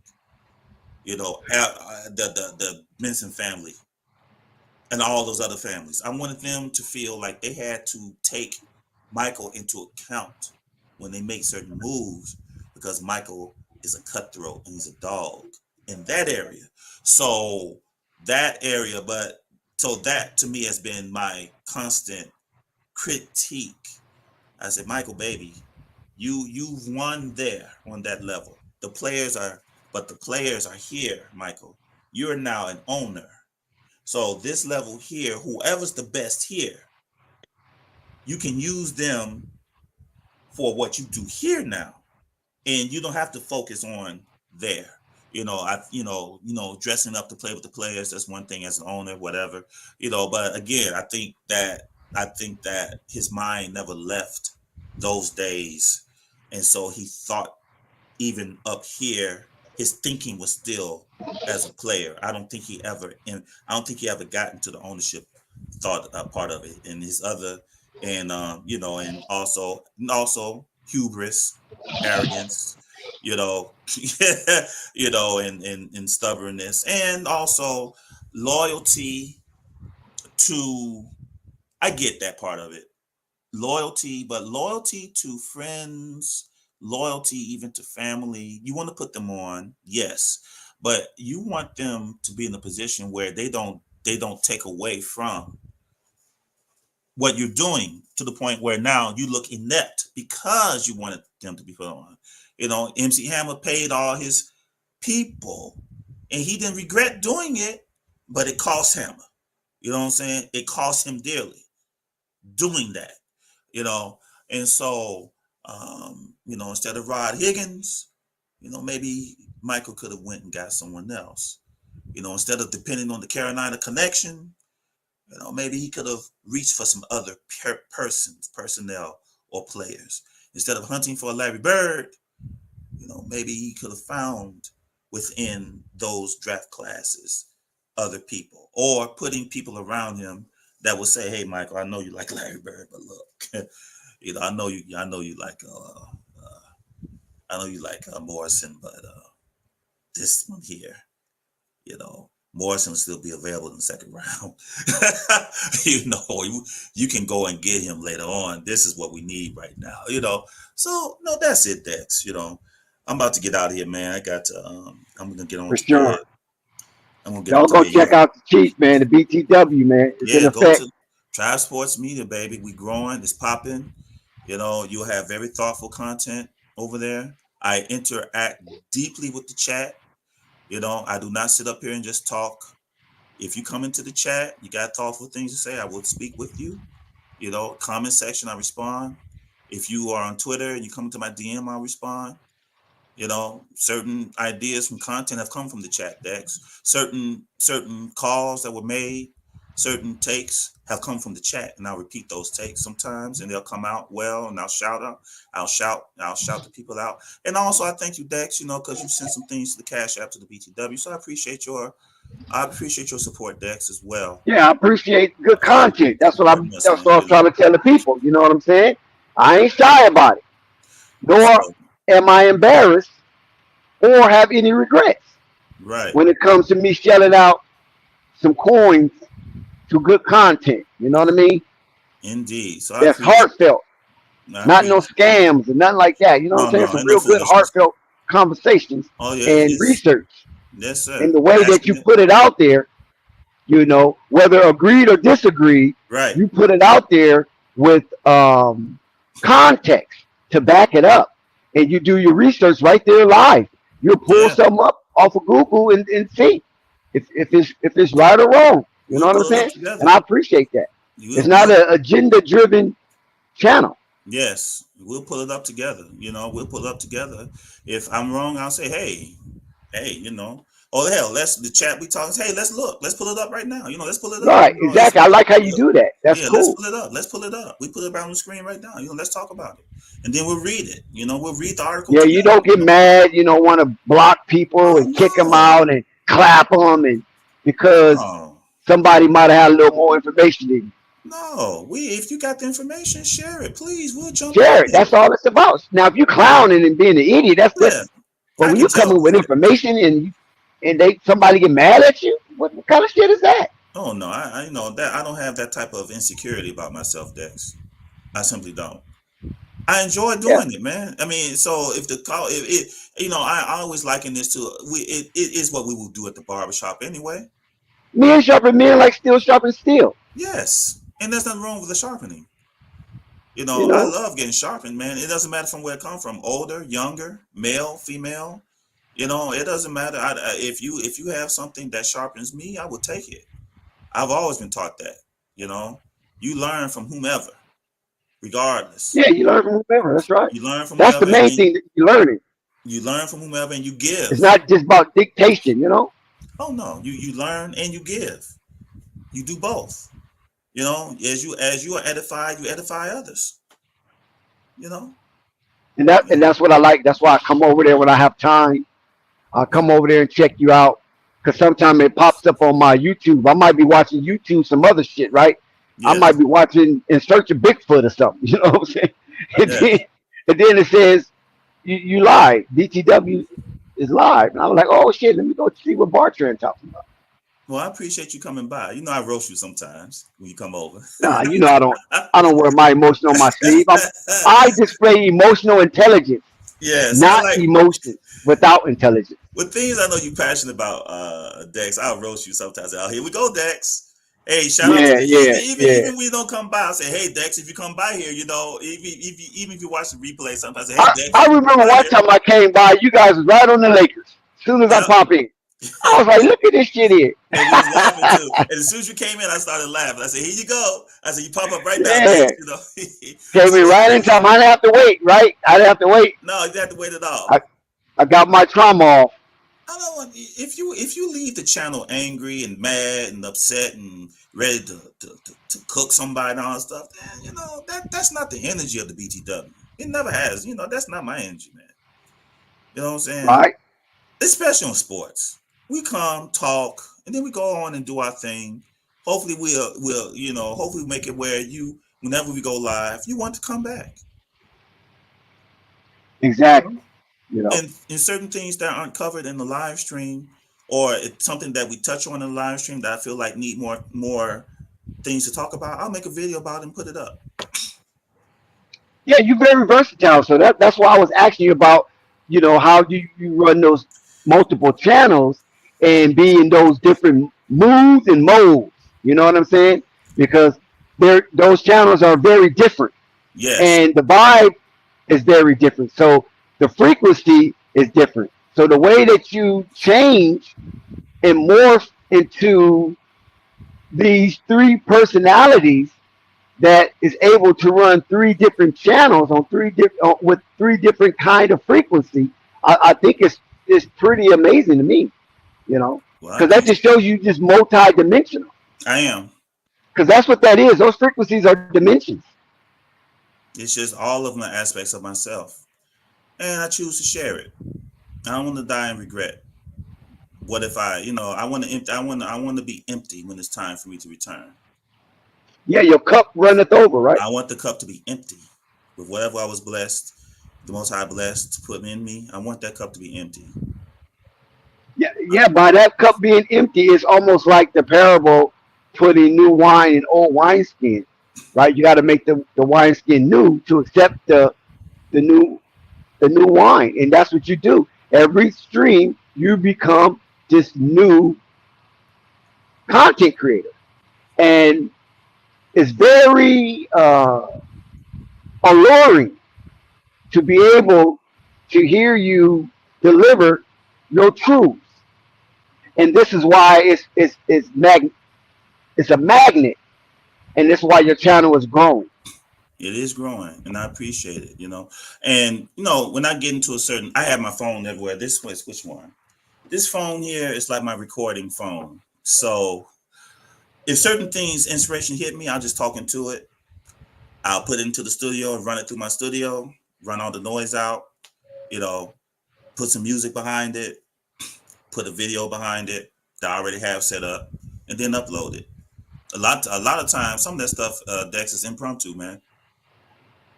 Yeah, that's called inspiration, and that's beautiful because you're open for that. You're not closed when that self-accusing spirit starts speaking to you. You know what I'm saying? You take it and you use it as an ambitious tool in order for you to turn out something that could be accepted by the masses. And I just like how you make those beats too. I mean, I heard a couple of beats that was like, man, if this can ever get on wax, never know where it might go. You might not be the voice for it, but it could be given to someone else or sold to someone else, and they can, make that motherfucker just take off. Absolutely, and I'm open for business. you got some talent on making them beats, man. Them beats are very original. I mean, the drums, the snares, the hi-hats, the tempo. I mean, it just, it's groovy. I tell you that, it's groovy. I appreciate it. Yes, I was inspired by the same people you were inspired by, Dex. So it's just about putting it out there now. And my skills, I get better and better every day with that as well. Because that's all it takes is just being known, being recognized, right? Yes, I mean, my little homie, I know you probably heard of him since you be producing. My little homie, Hit Boy. Yes, of course. That's my little homie from Pasadena. Okay. And his dad, Big Hit, had did some penitentiary time, and now he's out and people are floating to his music. So Big Hit is making a name for himself, as his son Hit Boy had made tremendous noise in the music industry, and he's like a little icon. Yes. And he's been working with Nas a lot and things of that nature. He worked with all the giants, right? And the community, yes, he is. Yeah, he produced Jay-Z, Kanye West, everybody. Nas, 2 Chainz, I think even Rick Ross, the rapper. You know what I'm saying? I mean, he's out there with Drake. I think Drake. Yeah. I mean, a lot of people have touched his music. Absolutely. So all it takes is to be discovered, right? He's in there making beats for the little homies out there rapping, the little PDL homies. You know what I'm saying? Passing in the Denver lane, the little Bloods, making beats for the little Bloods, and somebody heard a track and was like, "Who did this?" It was like, "Oh, Hit Boy." Well, who was Hit Boy? You know what I'm saying? That's right. Where is Hit Boy? Got him to the studio, gave him like 50 grand for one track, and that track blew up, and he never looked back since. That's how it goes. And that's how it goes. That's how it goes. So, got a lot of talent coming out of my neighborhood. Absolutely. Sports and music. Yep. And TV. Yes. Yep. So like I say, just keep pushing them beats, man, and keep them in your cache, and just never know who come knock and say, "Hey, man, let me hear 10 beats." And maybe 2 out of the 10 they might grab. Or they might not grab none. They might say, "Let me hear 10 more." You know what I'm saying? Yes, indeed. Yes. So that's how it works sometimes, That's how it works. You have a good evening, Dex. Yeah, and I don't want to hold you, so go ahead and get your good rest, man, and come up with some more, and let your creative juice flow tomorrow, and let's see what it do. Yep. I'm going to continue to move stuff over into this computer. I'm going to put a download together to download while I go to bed. Hopefully it'll all be done tomorrow. I have a whole bunch of large files to move over, so how that goes. Tedious. Okay, salute to you, bro. Peace, man. Peace to Flight. Yes. Peace to Double Flight P. Sports. Peace to Flight Sports TV. That's Peace to the Bartran. That's machine. cheap Bartran for you. Peace. BTW. That's right. Peace to the machine. You know, and we will, until next time. We want to thank everyone that presented themselves for this stream. You are appreciated. You're not taken for granted. Please hit that like button, hit that subscribe button, hit that notification bell so you won't miss one iota of an exuberant experience. And we appreciate all the night riders, the up late night listening to Flight Sports TV, because you could be doing anything in the world, but you chose to spend that time here with us at Flight Sports TV, and you can't get it back. This is why we appreciate you and we don't take you for granted, because you will never get this time back that you spent with us. And that's why it is incumbent on us here at Flight Sports TV to give you an extravaganza and offer you the content of a lifetime. So you can hit the PayPal, you can hit the super chat, you can hit the Cash App to show how appreciative that you are that we bring to you these moments here, powered by Flight Sports TV. And once again, we want to thank Flight for inviting us onto his stream and integrating us onto his platform so we can give you what we gave you today. We had Hoop Jargon pop up, spectacular, fantastic. Hoop Jargon have done it on and off the court at the highest levels. We had Chief Bartran. We have at the BTW, who is very passionate on his deliverance of Charlotte Hornets basketball and culture and music alike. He's operating 3 separate channels. I mean, is the guy Jamaican or what? I only know Jamaicans that operate multiple things at multiple times. You know, they are some of the hardest working people on earth, next to Mexicans, Jamaicans. So we appreciate when we see hard work like that, and individuals is trying to expand their horizon in order to touch us in different ways, in different fashion, when it comes to this YouTube digital landscape. So all you guys out there and all you ladies out there, if you're feeling a little gifty, please hit the Cash App, please hit the PayPal, and definitely hit the Super Chat to show your generosity. And when you do show your generosity, it will be much appreciated and it will not burn to the ground. The Charlotte Hornets is listed as 29.5 on the over and under for games, wins this upcoming season. I think that's a low number. I think Charlotte can get into the 30s.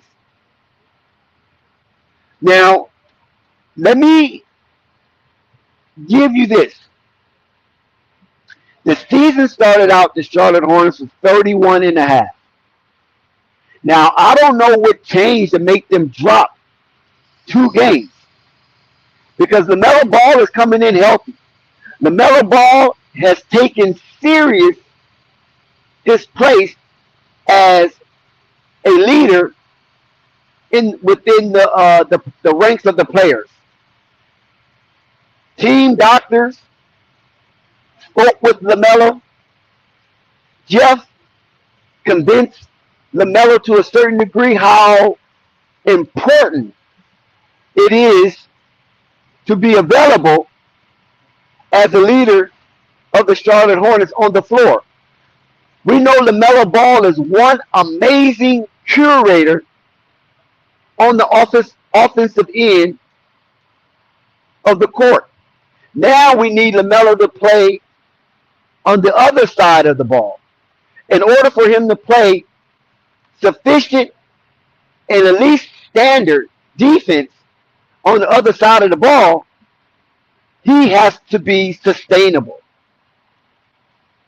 And with the team doctors and trainers who gifted Lamelo with these custom ankle braces, in order for Lamelo to be comfortable in them, hopefully these will withstand all of the torment and pressure to the degree threshold as Lamelo embarks on his all-star campaign.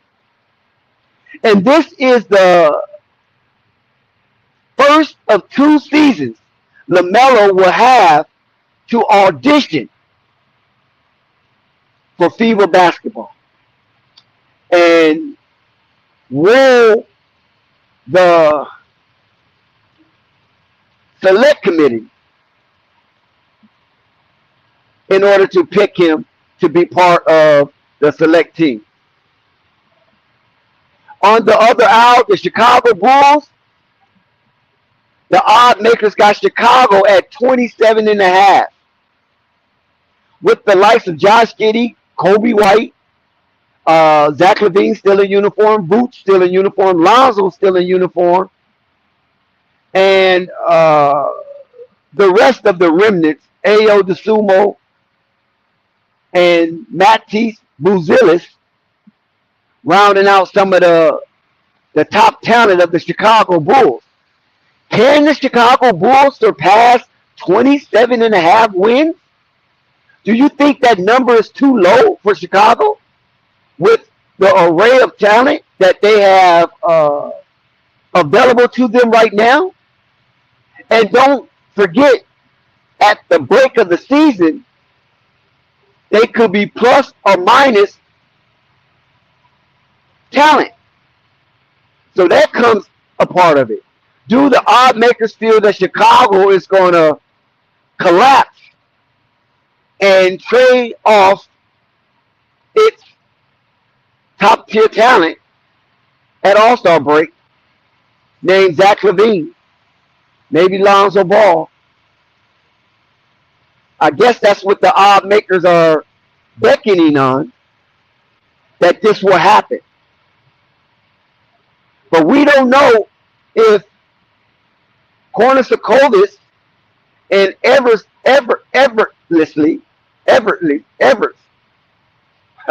tongue tied again, will show up at the trade deadline and with a fever pitch dump off the remaining talent of the Chicago Bulls. We don't know this.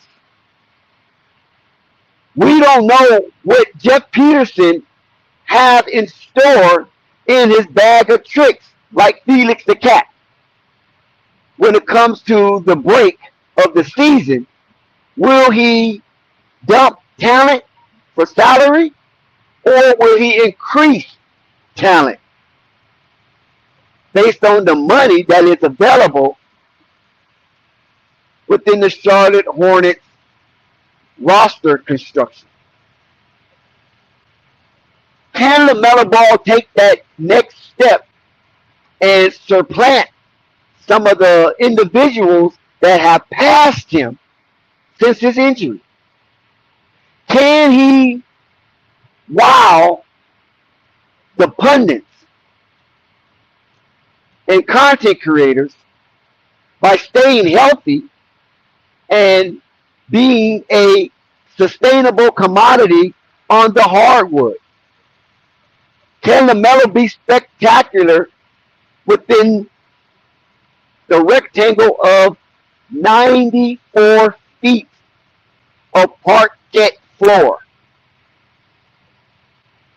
These are questions that have pressed on the minds of those who are in- intricately connected to the Charlotte Hornets fan base. Buzz City loyalists need answers. And from what I've seen so far, and from what I've heard so far, inside and outside Lamelo camp, is that Lamelo Ball is stronger than ever. He's ready and focused to keep Hornet basketball on his purview. And once the season starts, he wants to create a reclamation for his slot as one of the top tier point guards in the league. He wants to proclaim with his works, with his talent, and with his leadership that he deserves to be mentioned with the best of them. And I'm not talking just point guards. I'm talking about the best of them. Positionless as one of the top 10 players in the NBA. Do you know how annoyed Lamelo Ball was during the offseason when he couldn't finish the deal? When he couldn't stay healthy enough to push the Charlotte Hornets past 82 games. He was very annoyed and vexed when his name was not being mentioned amongst the upper tier talent of the NBA, and especially the point guards. Lonzo was nowhere to be found. Lonzo was a lame duck. He could barely move his knee past 30 degrees. Some days pain, some days not. So it was an up and down bouncing scenario with Lonzo Ball in his recovery to better health. So LaMelo had a clean path to be recognized as one of the top tier talent in the East. Kyrie Irving shifted to the Western Conference. So the East was basically wide open. Drew Holiday had reduced his role with the Milwaukee Bucks prior to being traded to the Boston Celtics. Tyrese Halliburton was being introduced to the Eastern Conference. So the path to be the best and top guard in the automatic all-star spot was wide and clear for LaMelo Ball. Damian Lillard came to the Eastern Conference a little distraught that he didn't go to Miami, a team of his choosing. Milwaukee wasn't the top priority. Then Damian Lillard had some off-court issues that was undisputedly domestic, and a breakup ensued between him and his wife. So that had a lot to do with Damian Lillard's performance on the court and being in a city like Milwaukee, which wasn't his top choice city to be traded to. And he felt betrayed by GM Corin because he felt that he gave so much to the Portland Trailblazers that in favor they should at least court him all the way to the Miami Heat, a team that was vying for his services and was welcoming Damian Lillard and his talent from the Rose Arena or Moda Arena now. So there was a clear path for LaMelo. And unfortunately, he wasn't able to complete the task based on the nature of his injury. Remember, he got injured twice. And the second time, it was like, you know what? That's a wrap. Let's close this. I mean, it's not like we contending for a high seat in the playoff picture, and we don't see ourselves having some miraculous run in the extended season, even if we qualify for a bottom seat. So shut it down. They shut it down, and we all know the rest is history. But like I said before, in the early portion of the stream, 22 games, 7 of those games was high-profile basketball by LaMelo, exhibit by LaMelo. High-profile basketball exhibit by LaMelo, where he was amongst the upper-tier competition, putting numbers across the board. This is LaMelo now. So you take 22, 82 games, right? So you take 22 and 60 games remaining. So let's average that out, right? That's a quarter of the season, right? Because 20 goes into 84 times. So that's a quarter of the season. So a quarter of the season and 7 different occasions, LaMelo was like 25, 8, and 7. And then you do that 4 more times.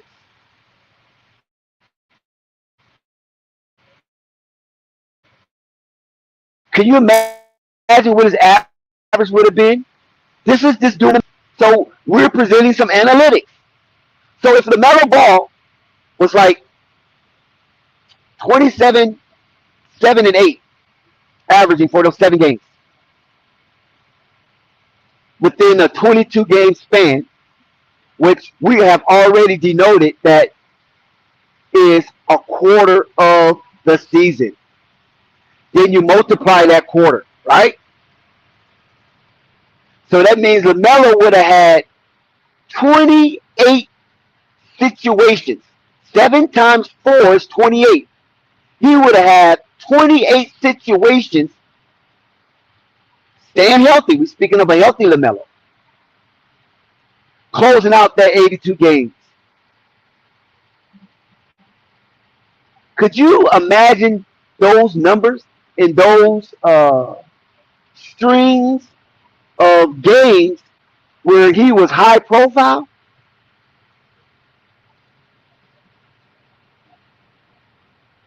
Where do you think LaMelo would have landed? Do you not think LaMelo Ball would have been part of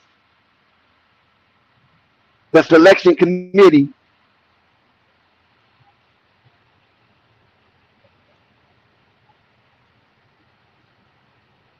pick?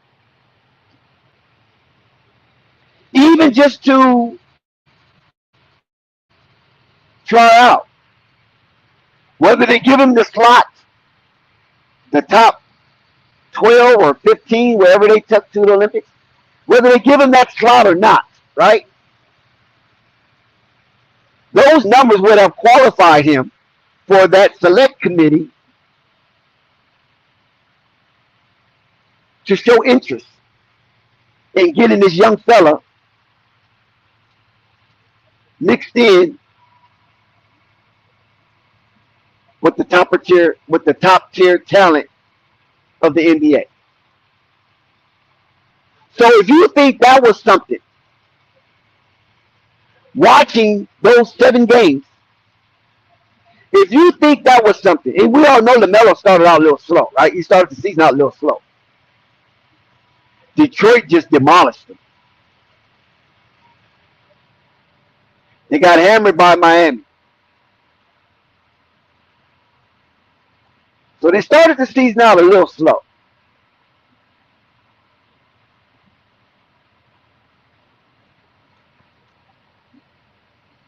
So if you think last season of the minor picture of what LaMelo did in that 7-game stretch out of a 22-game exhibition, then wait till you get a load of LaMelo with the ankle braces. I'm just hoping this won't be one of those situations where he wears them in practice but don't wear them in the game.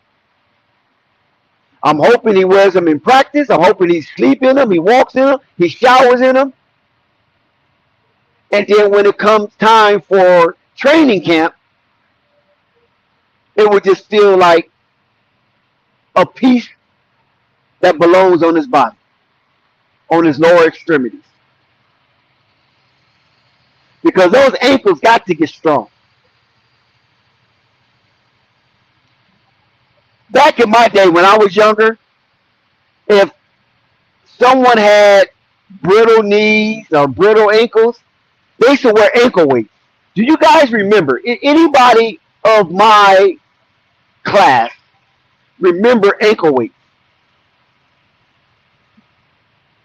Do you remember how we used to wear those sandbag ankle weights, strap them on our ankles to bring strength to that part of the body? Some people put them around their biceps. Some people put them around their thighs. That was mostly football players. They put them around their thighs and their biceps. But basketball players normally put them around their ankles to strengthen their Achilles and those tendons down there so they can have spring with confidence.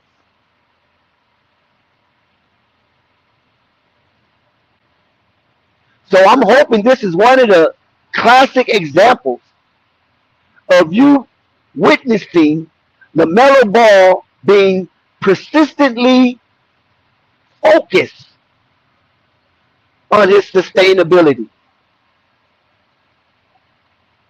on the hardwood.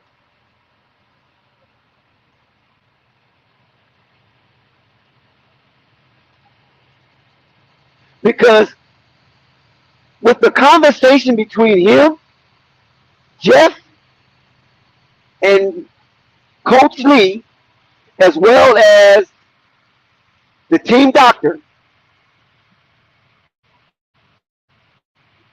was convincing enough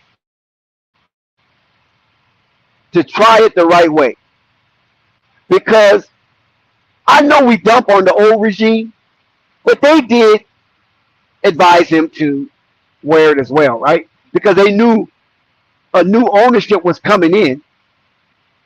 And we know Michael Jordan couldn't sell the Charlotte Hornets for that exuberant amount of money if there wasn't a LaMelo Ball. Because it just would have been a wasteland. We've seen it when LaMelo Ball was absent during Charlotte Hornets play. It was just a wasteland. They needed a serious exorcism. So LaMelo Ball in mindset, listen to me clearly. If to the organization, if you don't care, I don't care.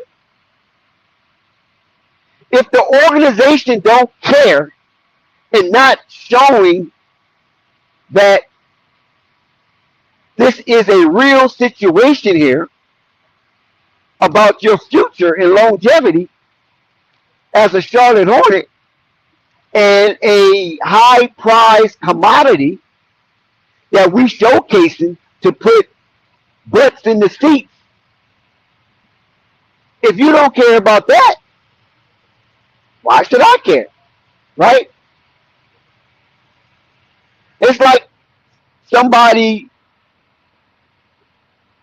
you see not caring about a bucket, a car that's really not, it's not eye candy. And you see them just driving this car daily, recklessly, and showing no regards for life, property, in the community that this car is driving in. And then all of a sudden, this person who don't give a damn about the car say, you know what, man, I'm tired of this car. You want it? And you like, yeah, I mean, it's free as me. Yeah, I take the car. Soon as you get into that car and start to drive it, you probably drive it worse than the guy that gave it to you, who was sublimely reckless. You hitting corners, you doing donuts, you going to the burnout, you doing everything imaginable to the car that you wouldn't do if you had honestly bought the car and it was a car that you like. You're treated as it's a throwaway. And I believe, speculating of course, I believe this was the mindset of LaMelo. Anytime that you are an all-star, LaMelo Ball was an all-star in his sophomore season. And during this time period that you was an all-star, coming off the all-star break, you hear your coach, excuse me, not your coach, I take that back. You hear your general manager saying that a non-all-star was the best person on the team. It was the best player. How is that so? And this guy is healthy. How can a healthy best player of a team not make an all-star, but the player who's not the best player made the all-star? Only through the pink rose glasses that Mitch Kupchak was staring through showed him that Gordon Hayward was the best player on the team. In knowing this, how do you feel coming back to the locker room, knowing that your GM don't regard you as the best player on the team, even though you was an all-star? I mean, the locker room had to be cracking up, laugh out loud. And there had to be whispers and murmurs. Did you hear what Mitch said?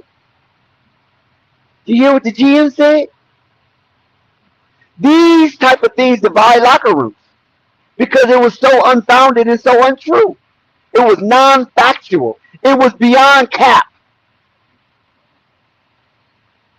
to say something as insidious of that.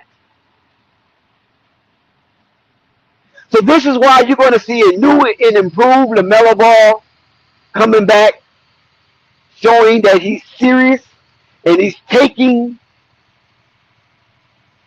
control of his autonomy. And Coach Charles Lee is going to coach him into a winning situation.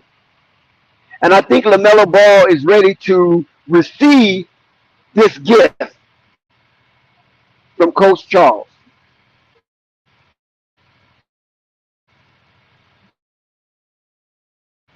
because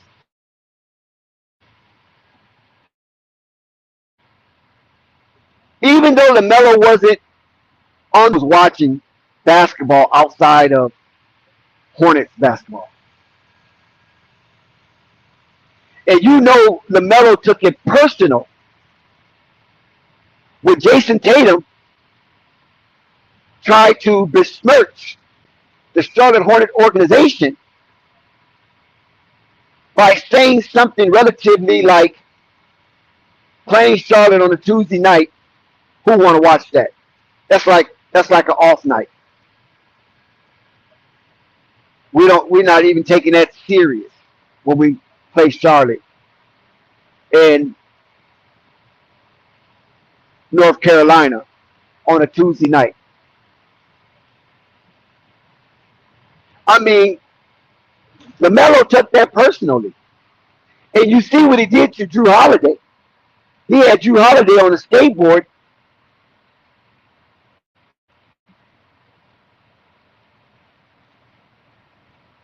He had Drew Holiday on a skateboard. Yeah, we're gonna pull back up tomorrow, man. It's Flight Sports. Shout out Dex. All right, Flight salute. Peace and love. Flight Sports TV, man. That's my dude. I rolls with him. You heard what the man said. It's Flight Sports TV.